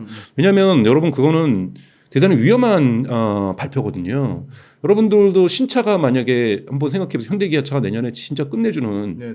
저가형 네. 전기차를 좀 더 지금 있는 것보다 저가를 하지만 차량을 훨씬 더 좋은 걸 만든다 그러면 올해 차를 구매 안 해버립니다. 자동차는 대단히 비싸기 때문에 대기 수요가 발생해 버리거든요. 이 거대한 대기 수요가 발생해 버리면 2024년에 차량 판매 실적이 확 떨어질 수가 있어요. 그래서 저는 예측하는 것은 12월 정도나 판매 공개를 할 거라는 거예요. 신차 공개를. 그러니까 즉 신차가 생산되기 직전에 신차 모델을 발표해서 2025년에는 이것으로 매출의 선택의 폭을 넓혀가겠다, 매출을 더욱더 키워나가겠다 이런 식의 발표를 할 거라고 예상을 하고 있습니다. 그래서 신차 발표의 의미는 중요하지만 그거를 2024년에 이른 시간에 하반기에 이른 시간에 기대하기는 어렵다. 이유는 그것은 신차 모델이 발표되는 순간 2024년도 하반기 매출이 크게 폭락할 것이기 때문에 그렇다는 거죠. 대기 수요의 발생 때문에. 그래서 이런 식으로 이제 여러분 신차 시장에 대한 기대감들을 보시면 될 거라고 보고 있습니다. 네. 배터리하고 전기차 측면 조금 더 여쭤보겠습니다. 그 전기차 관련돼서 왜 테슬라가 가격을 많이 올렸다 내렸다 왔다 갔다 했잖아요. 네. 그거는 왜 그렇게 그 가격 정책을 변동성 있게 가져간다고 보시나요? 그거는 이제 거시경제 환경 때문이죠. 우선은 지금 높은 이자율 시대를 저희가 살아가고 있고 네. 높은 이자율이라는 것은 특히 미국 같은 경우는 90% 이상의 차량 구매자들이 할부금융을 합니다. 네네. 할부금융을 한다라는 것은 미국 연준이 이자율을 저렇게 안 낮추고 있으면 물론 9월 달에 낮추겠지만요. 네네. 낮추고 있으면은 마찬가지로 할부금융의 이자율도 올라간다는 거거든요. 그렇게 되면 실질적인 차량의 구매 가격도 올라가게 되는 거죠. 이렇게 되면 여러분 집 다음에 비싼 게 자동차잖아요. 네. 부동산 다음에 비싼 게 자동차인데 사람들이 자꾸 소비를 꺼리게 되는 거죠. 그러니까 이런 고가의 차량 구매에 대해서 그러다 보니까 물론 매력적인 리스도 제공해야 되지만 차량의 가격을 다운시켜서 사람들에게 구매에 대한 메리트를 흥미들을 동기를 유발하기 위해서 가격을 계속해서 내리는 거고요. 또 하나 그 부분이 측면이 있고 두 번째는 이제 리튬 가격의 변화죠. 리튬 가격의 변화에 따라서 배터리 가격이 계속해서 변하기 때문에 여기에 탄력적으로 해서 더 내릴 때도 있고 더 올릴 때도 있는 이런 식의 어떤 변화들을 좀 가져가고 있다라고 볼 수가 있습니다. 그래서 테슬라가 끊임없이 이제 생산 판매 가격을 끊임없이 낮춰왔기 때문에 사실 월가의 기관 투자자들이 실망하는 총 매출 이익률이 함께 줄어들었던 왜냐하면 판매가에다가 생산 원가니까요. 하지만 이제 여러분들 꾸준히 보시면 알지만 생산 원가도 평균 생산 원가도 차량 한 대당 계속해서 줄어온 것도 테슬라의 어떤 장점이라고 볼 수 있죠. 이것은 기술 혁신을 통해서 가능한 거죠. 포드라든지 GM 같은 경우에는 지금 둘 다 차를 팔 때마다 손해잖아요. 맞습니다. 아직 손익분기점에 못 들어간 거거든요. 차량을 손익분기점에 들어가기 위해서 맞추는 기업들이 많지가 않습니다. BYD가 한 자리대이긴 하지만 전기차에서 손익분기점을 긍정적인 걸로 돌아섰고요. 또 하나 중요한 건 여러분 보셔야 될 것은 전체 지금 테슬라의 매출 총 이익률을 낮추고 있는 요인 중에 하나가 사이버 트럭이에요. 사이버 트럭은 아직 손익분기점에 도달하지 못했습니다. 네네. 사이버 트럭은 지금 생산할수록 판매할수록 테슬라에게 손해죠. 손해네요. 목표가 2024년 12월이에요. 올해 말 정도나 돼서야 사이버 트럭은 손익분기점에 들어서게 됩니다. 또 하나 손익분기점에 못 들어오고 있는 제품이 있죠. 4680 배터리죠. 네네. 4680 배터리도 지금 사이버 트럭에만 쓰이고 있는데요. 이 사이버 트럭에 있지만 4680 배터리도 여전히 테슬라가 손실을 보면서 만들고 있다라는 거고 아직까지는 이 부분에서 손익분기점에 도달하지 못했다라는 거고 이것이 아직까지도 언제 도달할지는 불투명하지만 이번 2분기 컨퍼런스 콜에서 올해 말에는 2024년 하반기에는 4680 배터리도 손익분기점에 도달할 수 있다라고 얘기를 하고 있습니다. 전기차 입장에서 보면 테슬라한테 가장 강력한 경쟁자가 지금 뭐 이익을 못 내고 있는 뭐 포드나 이런 쪽은 아닐 것 같고 생각보다 우리 뭐 현대기아차가 지금 2분기에 나온 거 전기차 쪽에서 마진이 기아가 한 10%대까지 뽑았고 현대차가 한 7에서 8% 정도까지 나온다고 하더라고요. 그러면 중저가 차를 더 매력적으로 잘 만드는 현대기아나 BYD나 이쪽이 전기차 측면으로만 보면 테슬라의 경쟁사라고 생각하는지 아니면 여전히 하이엔드 쪽을 잘 만드는 BMW라든지 뭐 폭스바겐, 스텔란티스 이런 쪽이 더 테슬라의 경쟁사라고 보시는지. 사실은 뭐 양쪽이 다 있죠. 뭐 그래서 메르세데스 벤츠 같은 경우도 내년에는 모델 Y에 경쟁하는 제품을 내놓겠다.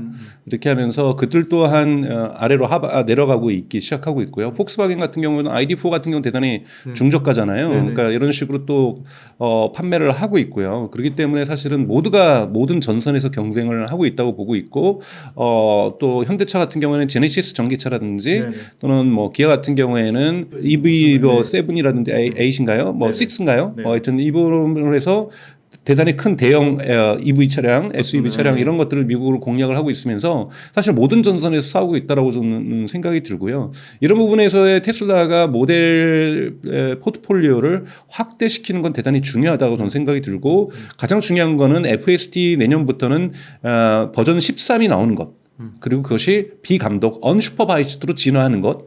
이 부분이 결정적인 어떠한 구매에 있어서 소비자들에게 선택의 폭이 되게 만드는 것이 되게 중요하다. 그래서 테슬라가 한 발씩 앞서가고 있는 것은 뭐냐면 전기차 자체의 만으로의 경쟁력으로는 계속해서 시장의 1위 자리를 유지하기는 어렵다라고 판단하는 거고 그래서 일론 머스크가 뭐라고 얘기를 하냐면 FSD가 없는 차량은 피처폰이고 FSD가 있는 차량은 스마트폰이라고 얘기를 하고 있어요. 그래서 사람들이 피처폰이 아니라 스마트폰을 구매하게 될 것이라고 예측을 하고 있는데 이건 아직까지는 희망사항입니다. 이것이 되기 위해서는 기술력이 없는 것은 아니고 충분히 그 가능성들을 지금 FSD 버전 12.5에서 보여주고 있지만 13에서 언슈퍼바이즈까지가 나와줘야 이래줘야 예를 들면은 뭐 이번에 ASS라는 기능을 보여줬잖아요. ASS는 건 뭐냐면 액츄얼인가요? 액츄얼 스마트 서먼 기능이죠. 그러니까 지금 뭐냐면 이것도 근데 사실은 이 뭐 주차장에는 할 수 있는 것이지 아직 법적인 허가가 있어야 돼요. 그러니까 허가가 돼야 사실은 사람들이 좋아할 수밖에 없는 거거든요. 이 스마트 서먼 기능은 뭐냐면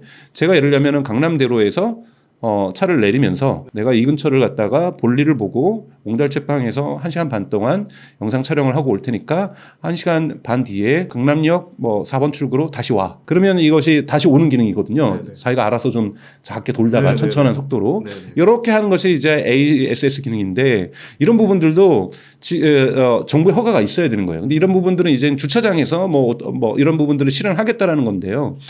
제한된 영역에서 이런 부분들이 계속해서 이제 만들어져 줘야 일반 차들하고의 경쟁력이 저는 생길 수 있을 거라고 저는 보고 있고요. 그다음에 이제 계속해서 이제 내부적으로는 얼마나 중요한 것은 두 자리 수준의 매출 총이익률을 만들어내는 것도 대단히 중요합니다. 두 자리 숫자라는 것은 재무제표상에서의 두 자리 숫자라는 것들이 투자자들에게 매력적으로 느낄 수도 있지만 가장 중요한 건 그건 비용을 낮추는 혁신들이 계속 진행되고 있다는 거거든요. 전기 모터도 테슬라는 만들고 있는 거고 컨트롤러도 만들고 있는 거고 심지어 여러분 아시는 것처럼 테슬라의 모델 Y나 모델 3에 쓰이는 의자도 테슬라가 직접 만들어요.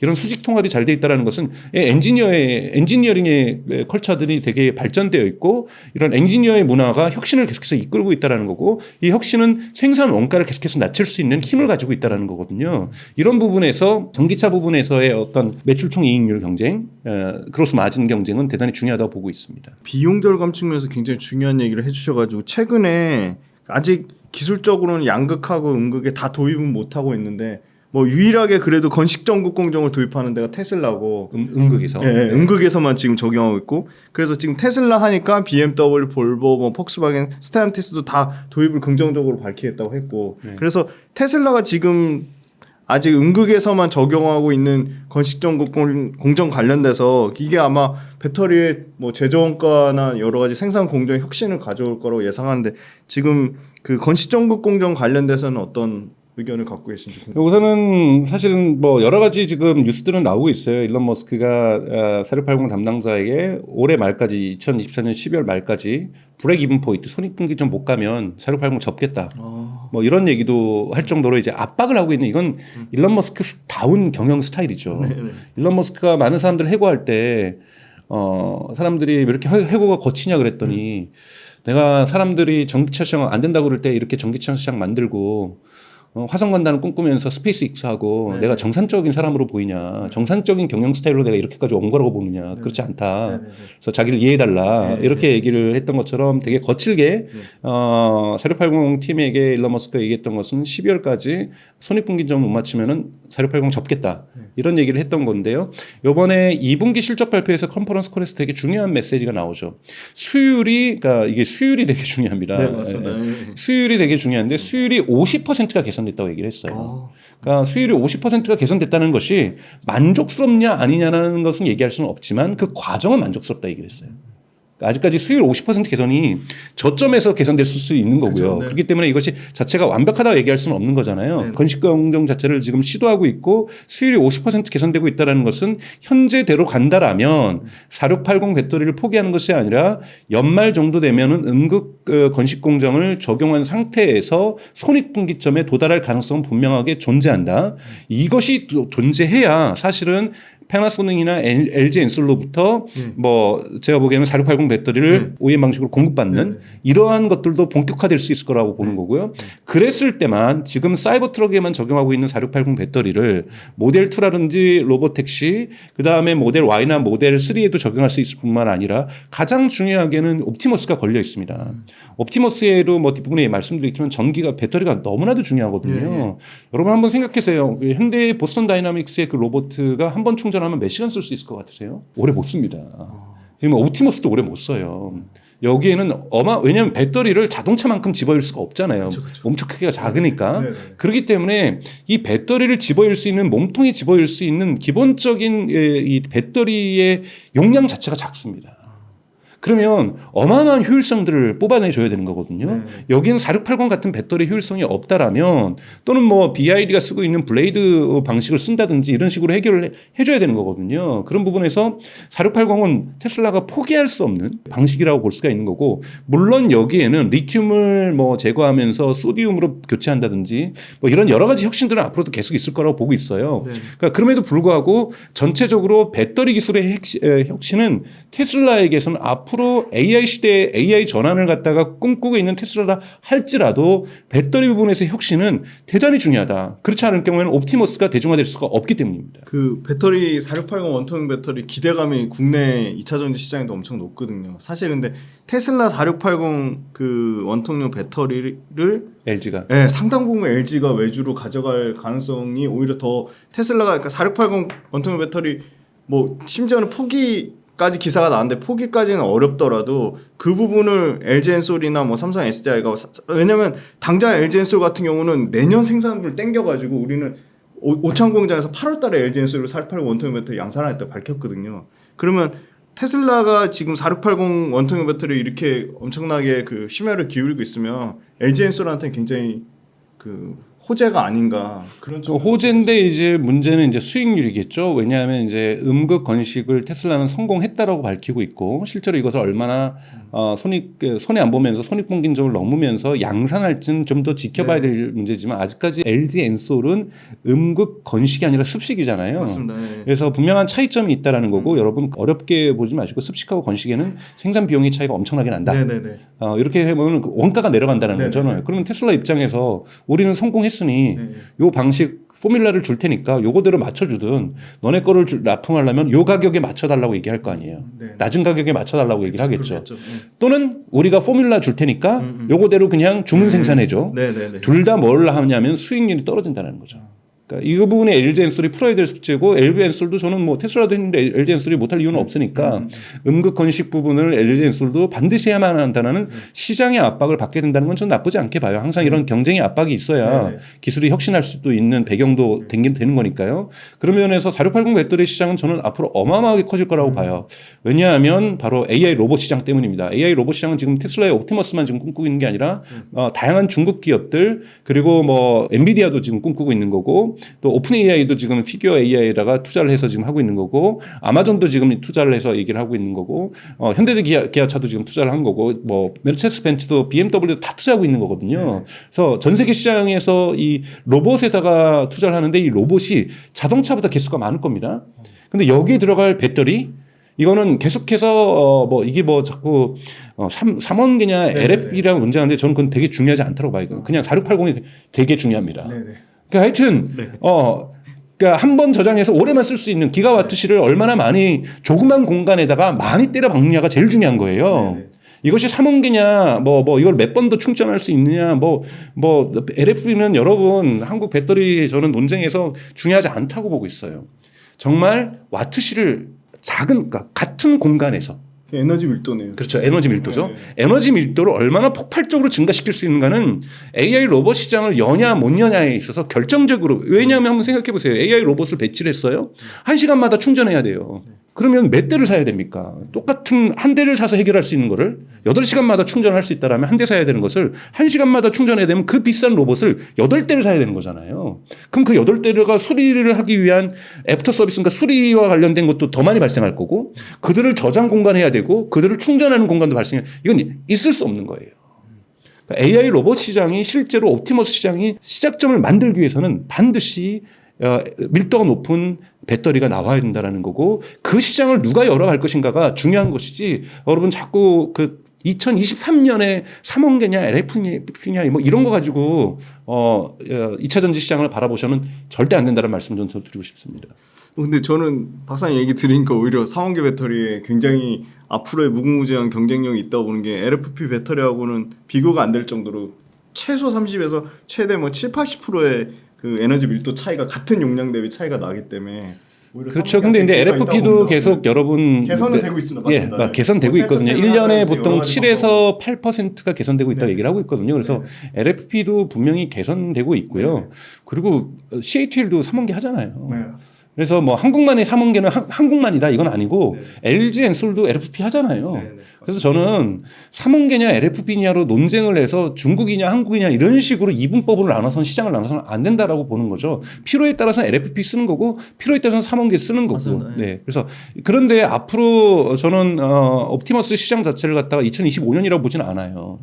일론 머스크가 얘기하는 2026년이라고도 보지 않습니다. 2027년이나 2028년 정도 또는 본격적인 시장은 2029년 정도부터 만들어질 거라고 보는 거고요. 아직까지 3, 4년이 남았기 때문에 여기에서 배터리 기술이 뭐 전고체 배터리가 메인스트림이 될 수도 있는 거고 그렇죠. 또는 리튬을 제거한 소디움 배터리가 메인스트림이 될 수도 있는 거고 사실 배터리는 엄청난 경쟁 속에 있다라는 거 기술은 다양한 기술들이 경쟁할 수 있기 때문에 하나에 몰빵하는 것 하나의 기술에 몰빵하는 거는 가장 위험한 거라고 볼 수 있습니다. 가장 이러한 아직까지 여러분 배터리 시장은 앞으로 인류가 나아가야 될 시장 규모로 볼 때는 아직 시작 단계에 저는 보고 있어요.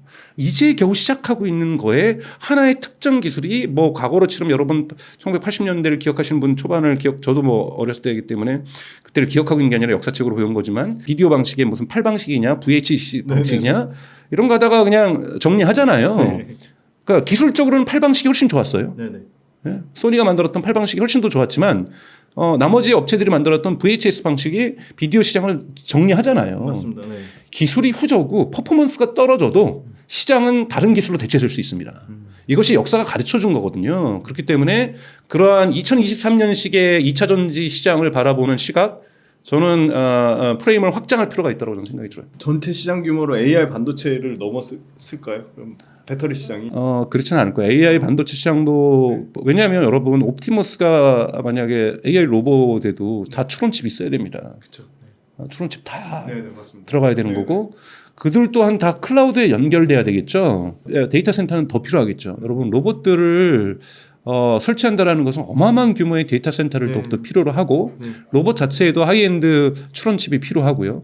자동차 자율주행으로 간다는 것도 어마어마한 규모의 데이터 센터와 그리고 자동차 내에도 지금 일론 머스크 테슬라에도 지금 하드웨어 3에서 하드웨어 4로 넘어갔잖아요. 여기에 또 있는 두 개 칩만 해도 엄청난 하이엔드 칩이에요.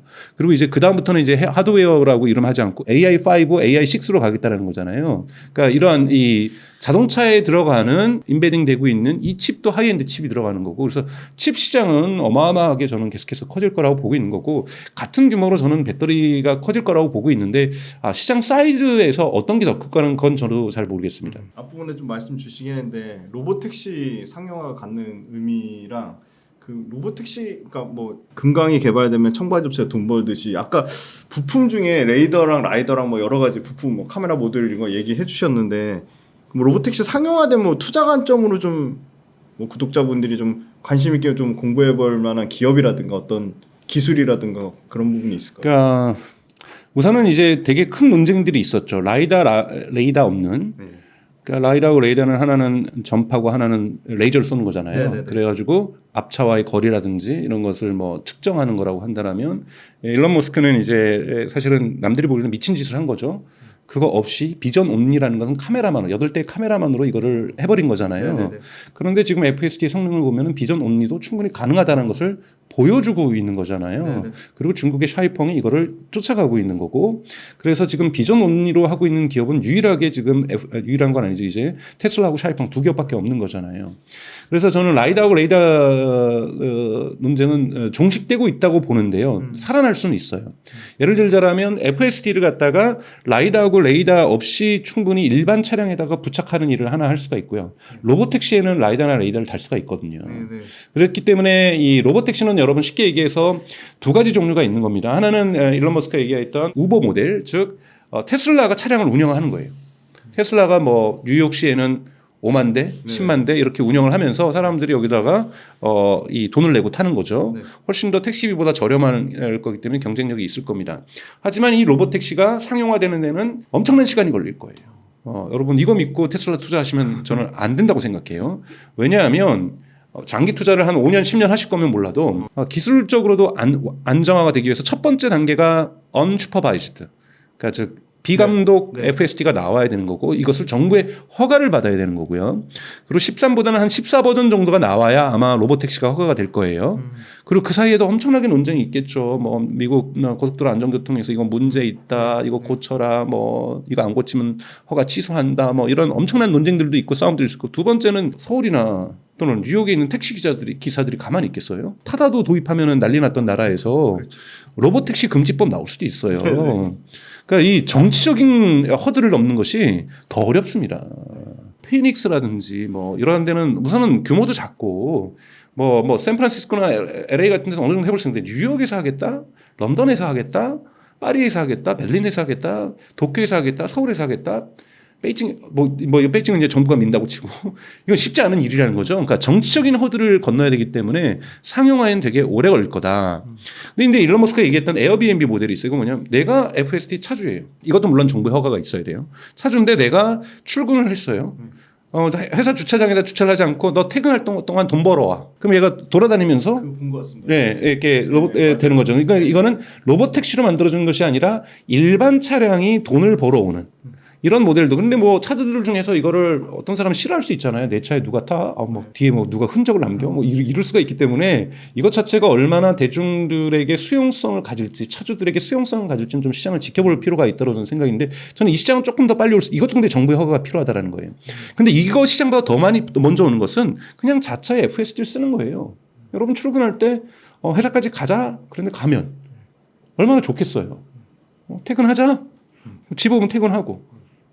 물론 그래도 음주를 하시거나 뭐 이러시면 안 되는데, 그러니까 음주운전을 하시면 안 되지만 이러한 일상이 오면은 FSD 채택률만 높아져도 이것은 소프트웨어이기 때문에 수익률이 매우 높습니다. 저는 한 90%의 수익이 생길 거라고 봐요. 예를 들면 $99, $100 파면은 $90는 그냥 테슬라 거예요.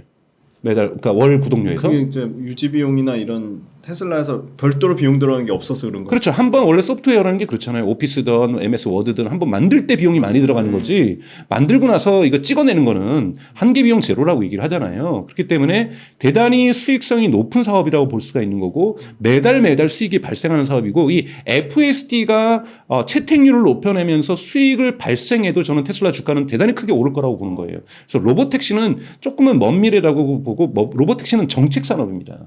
그러니 이 부분에서 중국이 앞서가려고 하는 것은 뭐냐면, 국가가 로보택시를 하겠다고 좀 쉽게 나쁘게 얘기하면 설쳐되는 거잖아요. 그러니까 지금 국가가 더 앞장서서, 그러니까 미국이나 유럽은 국가가 계속해서 시민의 안전성을 생각해서 이 허가를 안 해주려고 하는 입장인 거고, 근데 트럼프가 슬쩍 해주려고 하니까 일론 머스크가 트럼프 지지로 돌아선 거고, 이런 입장인데 중국은 앞서서 화이두 바이두 너네 빨리 로보택시 해, 빨리 그 도시를 확대해, 여기에서 경쟁력을 가져라고 이렇게 얘기를 해준다는 건 허가해 주겠다라는 거잖아요. 그러니까 이런 부분에서 중국하고 뭐 이런 건 좀 다르지만 중국에서 로보택시가 먼저 실현될 수 있죠. 왜? 정치 환경에서 이 허들이 없으니까요. 하지만 로보택시가 테슬라에게 저는 이 시작될 수 있는 시점은, 물론 중국 때문에 이 중국과 경쟁하려고 하는 미국에서 정치권에서 입장을 선회한다든지 이렇게 되면서 조금 빨라질 수는 있어요. 이런 건 정말 예측하기 어려운 대단히 불확실성한 시장이라고 보는 거고, 저는 빨라야 로보택시가 실현되는 것은 2029년, 시험 주행은 그 전부터 하겠죠. 그러니까 그러니까 우리가 말하는 진정한 의미에서 로보택시를 탈 수 있는 것. 시험 주행은 아마 샌프란시스코 이런 건 내년부터 시작을 할 거예요. 그러니까 저기 테슬라도. 그건 시험 주행이 있는 미국의 10개 몇 개 도시에서만 가능한 거고요. 일반적으로 로보택시가 전면화되는 것은 2029년이나 2030년 정도 되어야 저는 가능하지 않을까라고 저는 보수적으로 생각하고 있습니다. 배터리 업체랑은 굉장히 활발하게 협력을 하고 있죠. 뭐 사실은 파나소닉, 네, 파나소닉, LG 엔솔, CATL까지 네. 굉장히 그런데 저는 사실 최근에 왜 그렇게 파나소닉이 그 미국 전기차 시장을 부정적으로 봐서 왜 전기차 시장 미국은 2025년에 30%도 성장 못할 지금 현재도 이미 성장률이 낮죠. 20% 초반까지 떨어졌고 25년, 26년도 30% 되기 어렵다. 그래서 우리 투트랙으로 간다. 그래서 혼다나 토요타 자기네들 자고 완성차 비중 높이고 테슬라 비중 줄이겠다고 하고 게 GM하고 네. 포드도 줄이겠다라는 거죠. 네, 맞습니다. 그래서 미국에서 배터리 출하량이 뭐 7%, 8%씩 매달 그냥 엄청나게 빠지고 있는데 그 시장을 사실 테슬라 입장에서 그 정도 물량을 쳐내고 그 정도 기술력이 있는 회사가 LG 엔솔 정도밖에 없으니까 LG 엔솔하고의 좀 더 협업 관계가 더 커지지 않을까 그런 기대감이 있는데 테슬라가 만약에 배터리 업체 말고 잘 하고 있는 전기차든 그 미래의 차가 될 것들을 잘 개발하고 있는 회사들하고 어떤 뭐 M&A를 한다든지 아니면 뭐 지분을 산다든지 이렇게 조금 더 이런 그 모빌리티 시장의 확장성을 보고 좀 긴밀하게 좀 협업 관계를 유지할 회사가 없을까요? 우선 여러분들이 이제 보셔야 될 중요한 사건 중에 하나가 폭스바겐이 리비안에 조인트 벤처를 하면서 투자를 하겠다라는 소식입니다. 엄청나게 많이 투자했죠. 네, 7조. 네. 엄청나게 많이 투자를 했죠. 3조인가요? 뭐 이 정도 투자를 했는데 우리나라 돈으로. 폭스바겐에는요. 개발자가 6천 명이 있어요. 6천 명이 있는데도 안 된 거예요. 여러분 레거시 기업이 이 전기차로 전환하는 것도 어렵고요. 소프트웨어 기업으로 전환하는 것도 대단히 어렵습니다. 여러분 스텔란티스를 보세요. 스텔란티스는 정말 큰 기업이죠.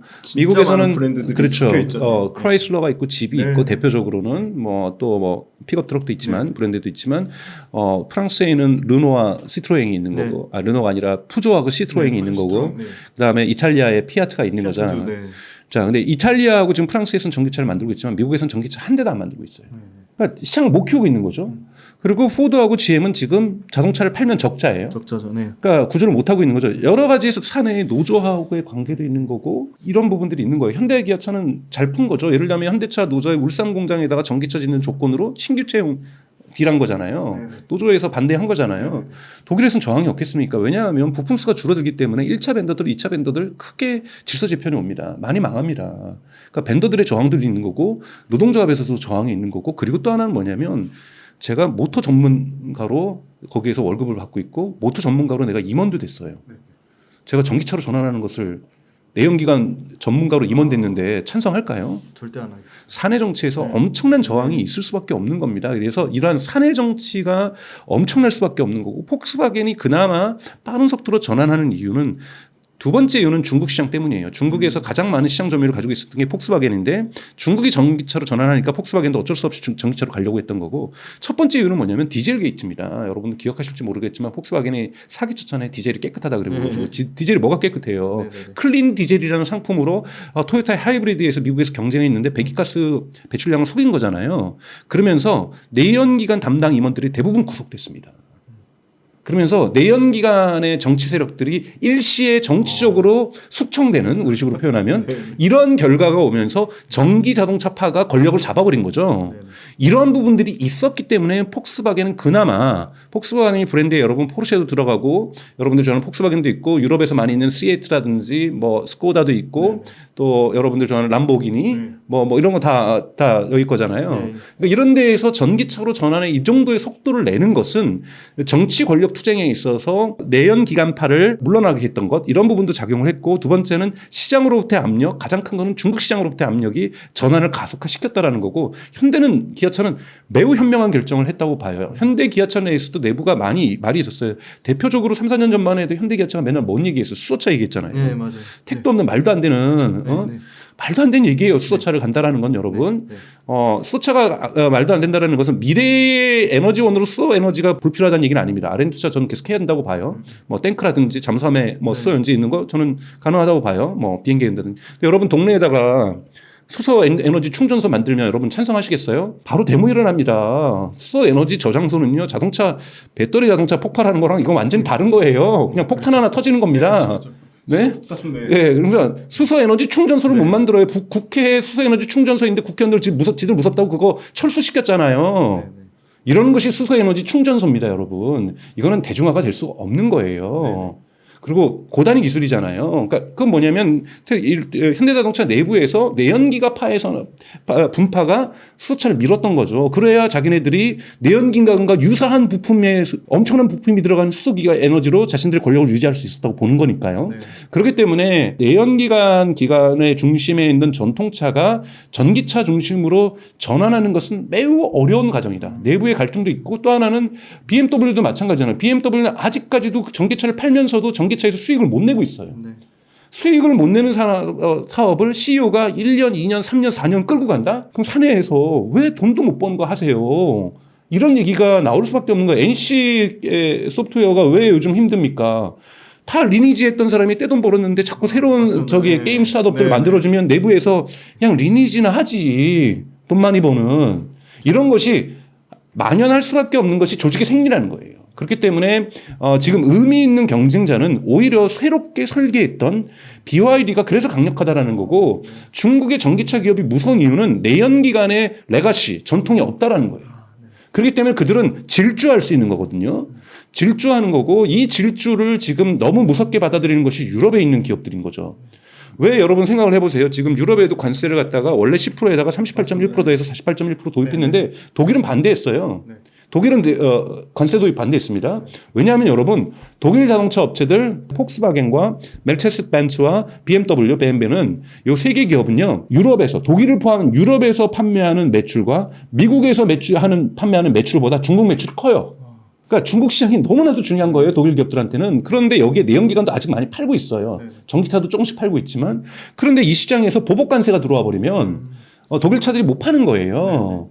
그만큼 이 전환이 어렵다라는 거고 그렇기 때문에 자유로운 곳에서 지금 경쟁력이 나온다는 거 토요타가 안 하는 이유는 내부의 하이브리드 너무나도 전 세계적으로 잘 만들고 있거든요. 그러니까 하이브리드에 빠진 거예요. 저는 이거 코닥이나 뭐 후지필름하고 똑같은 꼴이라고 봐요. 그나마 정말 역사적으로 기회가 열렸고 잘하고 있는 기업이 현대 기아차라는 거예요. 그나마 저렇게 전기차를 지금 현대기아차는 한국에서 안 팔려도 돼요. 지금 현대기아차 없어서 사람들이 못 사고 있어요. 미국이나 유럽에서는. 한국에서 전기차 안 사도 현대기아차 잘 먹고 잘 살 수 있습니다. 역대 실적 만들고 있잖아요. 맞습니다. 한국에서 거의 안 팔려도. 그러니까 그 이유는 여러분들 그만큼 유럽 시장과 미국 시장에서 현대기아차는 또 중국에는 하나도 못 팔아요. 그럼에도 불구하고 현대기아차가 저렇게 승승장구하고 있는 것은 여러분 반드시 인지해야 되는 것은 전기차 시장이 대세의 흐름을 다른 국가에서는 이미 만들고 있다라는 거예요. 현대기아차 앞으로가 기대됩니다. 네. 테슬라 그 휴머노이드 로봇 옵티머스 현재 경쟁이 어느 정도 수준이고 옵티머스 로봇에 대해서 좀 더 설명해 주시면 좋을 것 같습니다. 그러니까 휴머노이드 로봇에서 가장 중요한 것은 이제 그것을 우리가 AI 로봇이라고 부른다라는 것. 그래서 뭐 이 보스턴 다이나믹스가 있었던 것은 AI 로봇이라고 진정한 의미에서 볼 수가 없죠. 다 룰 베이스 아까 말했던 휴리스틱 코드죠. 즉 저 물체를 봤을 때는 이렇게 움직여. 저 물체를 봤을 땐 이렇게 움직여. 이렇게 다 인간이 다 조정을 한 거고 두산 로보틱스에서 만든 거는 정말 1mm의 오차도 없이 다 정해진 룰로만 움직이는 겁니다. 다 룰 베이스. 다 룰 베이스의 로봇이라는 거고 여러분들이 이제 영화에서 유튜브에서 보셨던 피규어 AI 테이블 위에 먹는 걸 좀 집어줘 그랬더니 사과를 집어주는 이런 것이 흔히 말하는 AI가 결합된 로봇이라고 볼 수가 있는 거고 요즘 트렌드는 AI와 로봇이 결합되면서 이 가능성들이 지금 무한히 열리기 시작하고 있는 거고 테슬라의 옵티머스 같은 경우에는 이 AI가 FSD랑 동일합니다. 차량에 들어가는 FSD를 옵티머스에 그대로 넣고 물론 추가 튜닝은 해요. 왜냐하면 차량은 1cm나 2cm의 저항물이 생겨도 흘면서 뭐 방지턱이 있어도 지나가잖아요. 근데 로봇은 그거 걸려 넘어지거든요. 그리고 여러분 균형을 잡는데 에너지가 가장 많이 쓰입니다. 물건을 들 때의 에너지보다 균형 잡는데 더 많이 쓰이거든요. 그렇기 때문에 밑에 바퀴를 달린다든지 이러면은 에너지가 소비량이 확 줄어들어요. 근데 이 사람처럼 이족 보행을 하려고 하잖아요. 그럼 에너지가 엄청나게 듭니다. 왜냐하면 뭐 박스가 있어서 걸려 넘어질 수도 있는 거고 뭐 여러 가지 형태로 걸려 이 균형을 잡으면서 안 넘어지면서 가는 것이 중요한 거고 넘어지면 여러분 바로 AS 들어가야 돼요. 그러니까 이 부분이 존재하는 거고 그렇기 때문에 에너지가 많이 들어가다 보니까 뭐가 중요한 거니까 AI만큼 배터리가 중요하죠. 배터리가 중요하다는 거고 그렇기 때문에 4680 배터리의 규모의 경제를 만들어내는 게 중요해요. 왜? 저렴하게 만들어야 되는 거니까.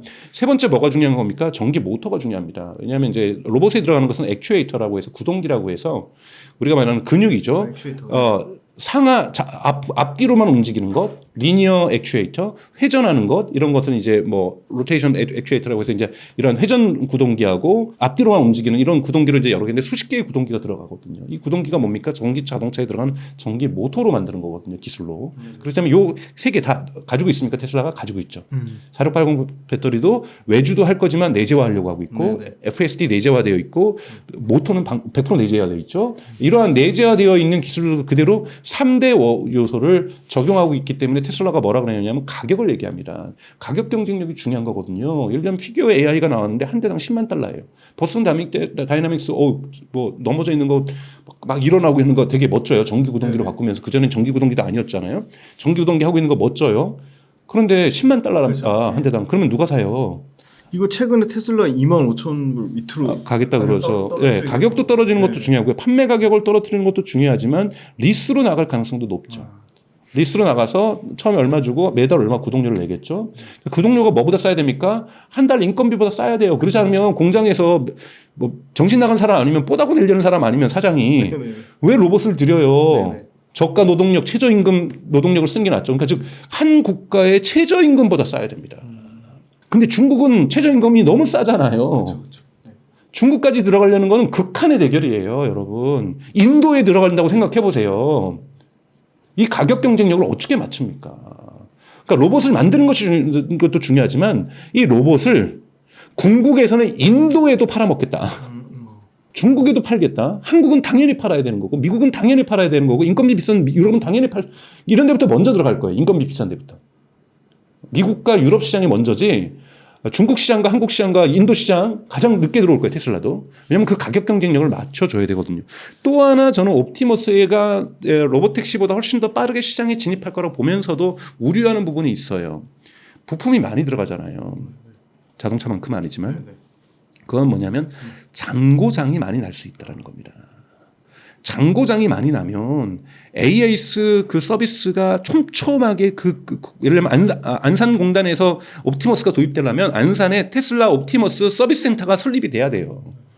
그리고 가능하면은 그걸 안 해줘야 비용이 절감됩니다. 이건 다 비용 이슈잖아요. 그러면 팔아도 손실을 받을 수가 있는 거거든요. AS를 자주 해줘야 되면. 그러니까 애가 넘어져도 안 되는 거고. 넘어져서 어디 우리가 무릎이 깨지면 데일밴드 붙여야 되는 것처럼 로봇도 여러분 데일밴드 붙여야 되는 거예요. 이거 비용 어마어마하게 들어갑니다. 그래서 기술도 중요하지만 경제성을 보는 게 중요하다. 처음에는 최저임금보다 낮아야 된다는 거고 두 번째는 AS 비율을 얼마나 낮출 것인가. 이 부분이 있기 때문에 시장이 무르익는 거. 제가 항상 제가 어느 방송에서도 나가서 2026년부터는 막 될 거라고 얘기를 하지만 서서히 오를 거예요. 가장 중요한 것은 이 가격 경쟁력과 AS 비율을 확 낮춘 이 시기가 오려면 옵티머스도 저는 2028년이나 2029년 가야 대중화가 될 수 있다라고 저는 보고 있습니다. 일론 머스크는 2026년부터 이번 2분기 실적 발표할 때 외부 판매를 하겠다라고 하지만 조금씩 판매할 거예요. 아주 조금 상징적으로. 그때만 해도 주가는 오르겠죠.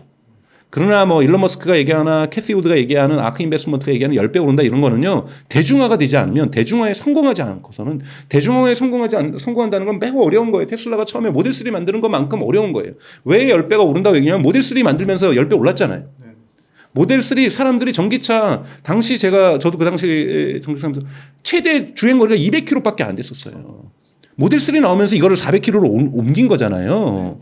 그러니까 이러면서 그러면 이거 그다음에 배터리도 바닥에다 깔게 되는 거 이런 것도 테슬라가 만들어낸 거죠. 이거를 지금 현대자동차도 그대로 카피하고 모방하는 거고 중국의 자동차들도 카피하고 모방하는 거잖아요. 시장이 그때부터 형성이 된 거잖고 폭발적으로 판매가 되면서 브레이크 이븐 포인트가 넘으면서 수익률이 좋아진 거고 이렇게 돼야 주가도 오르는 겁니다. 주가가 그냥 미래 상승만으로 오르는 게 아니잖아요. 즉 옵티머스에서도 두 자리 숫자의 수익률이 나와줘야 되는 거고 로보택시에서도 두 자리 숫자의 수익률이 나와줘야 되는 거거든요. 그러려면 아까 말씀드렸던 대중화의 시대, 사이버 트럭도 작년 말부터 생산했지만 아직까지 브레이크 이븐 포인트에 오지 않았다라는 것.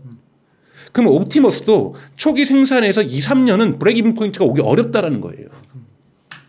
그래서 브레이크 이븐 포인트까지가 옵티머스가 오려면 여러분 여유 있게 좀 보시면서 테슬라를 내가 장기 투자를 하시겠다고 하신 분들은 이 큰 흐름까지 보지 않으시면 근데도 위험성은 있죠. 중간에 일론 머스크가 죽을 수도 있잖아요.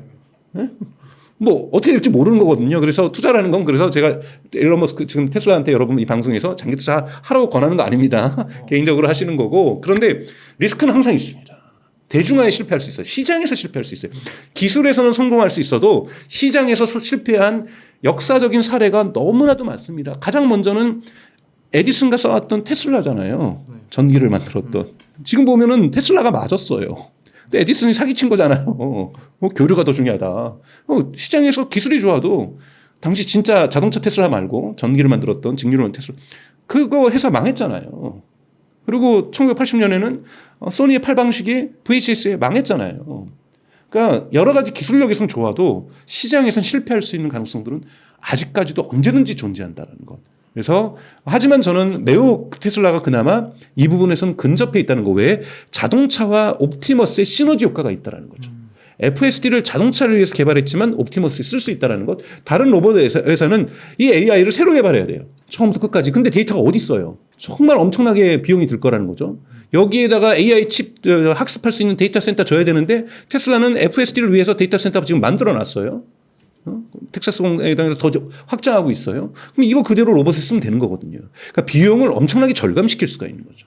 배터리 사이버 트럭에 쓰기 위해서 그리고 앞으로 모든 모델 확장을 위해서 4680 배터리의 규모의 경제 효과를 내려고 하고 있어요. 이거 옵티머스에 쓰면 되는 거예요. 그리고 이렇게 자동차 판매량 계속해서 늘려나면서 자동차 모터, 전기 모터가 계속 만들고 있다고 그 모터도 계속해서 버전 업그레이드를 시키고 있단 말이에요. 지금 버전 3까지 나왔잖아요. 이런 식으로 버전 업그레이드라는 것을 옵티머스에서 쓸 거라는 거죠. 그래서 경제성을 지금 일론 머스크가 판매 가격을 25,000달러 하는 말은 싸게 만든다 이게 아니라 여러분 그거 못 만들면요 다른 회사는 이 시장 못 들어오는 거예요. 일론 머스크도 처음부터 일론 머스크가 원래 뻥카 잘 치잖아요. 그러니까 일론 머스크가 이거 맞추려면 시간 걸릴 거예요. 이거를 맞춰낸다면 성공하는 거죠.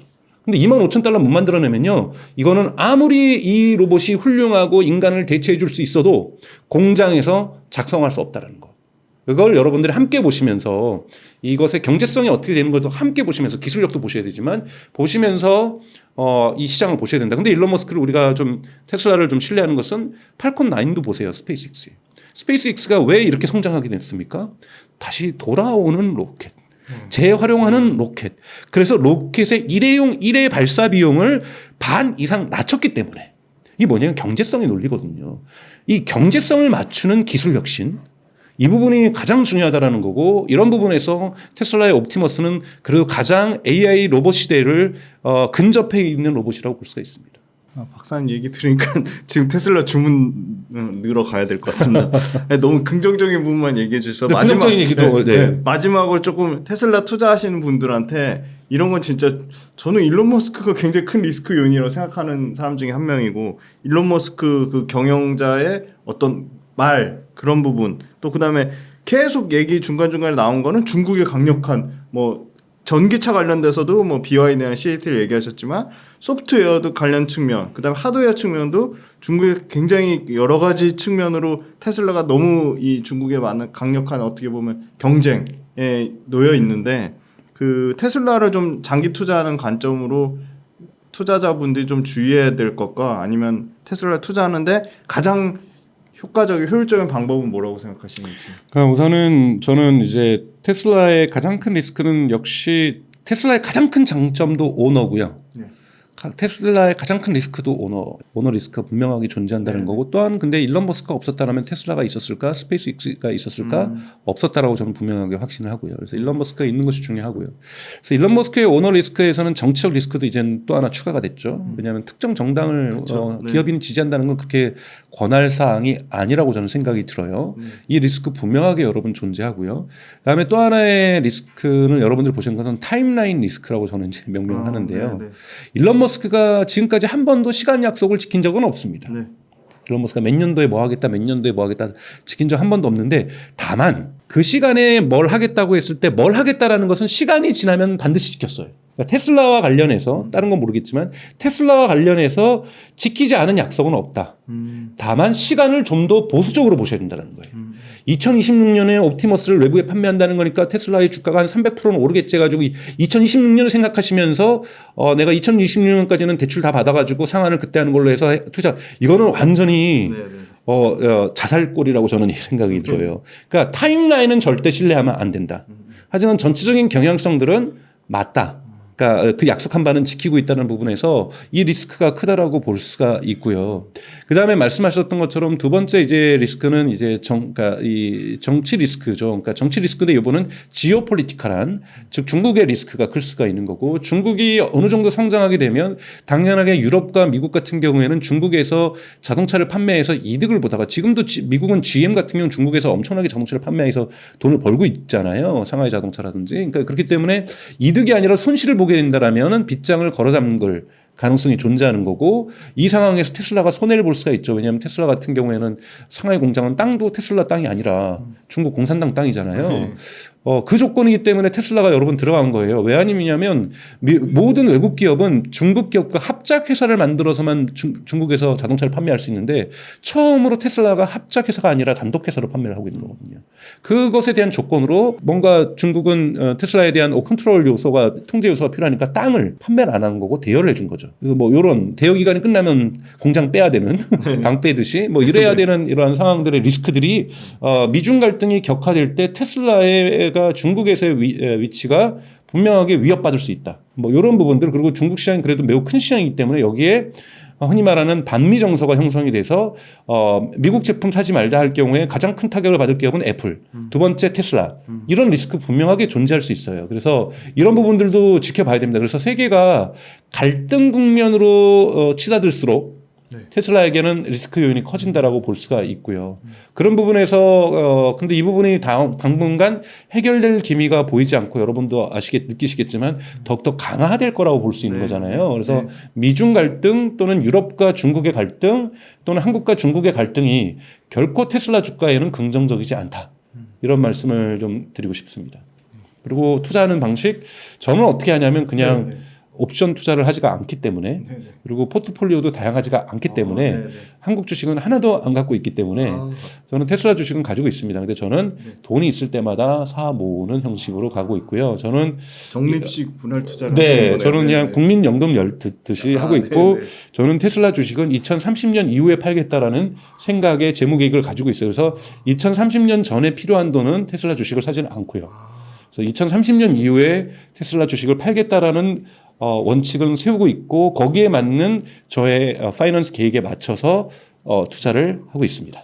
2030년으로 잡으신 거는 옵티머스는 이런 모든 것들이 정말 숫자로 가시적인 재무제표에 찍히는 게 다 총괄적으로 다 되는 시점이 2030년이에요. 네, 그걸 보고 제가 책에도 그 부분을 썼고 그래서 모델 3가 테슬라에게 1000%의 주가 성장을 선사했듯이 이 옵티머스와 로보택시가 그럴 가능성을 내재하고 있는데 저는 2030년 전에는 불가능하다고 보고 있기 때문에 제가 2030년 전에 필요한 돈을 테슬라 주식에는 쓰지 않습니다. 박사님 얘기에 너무 빠져들었는데요.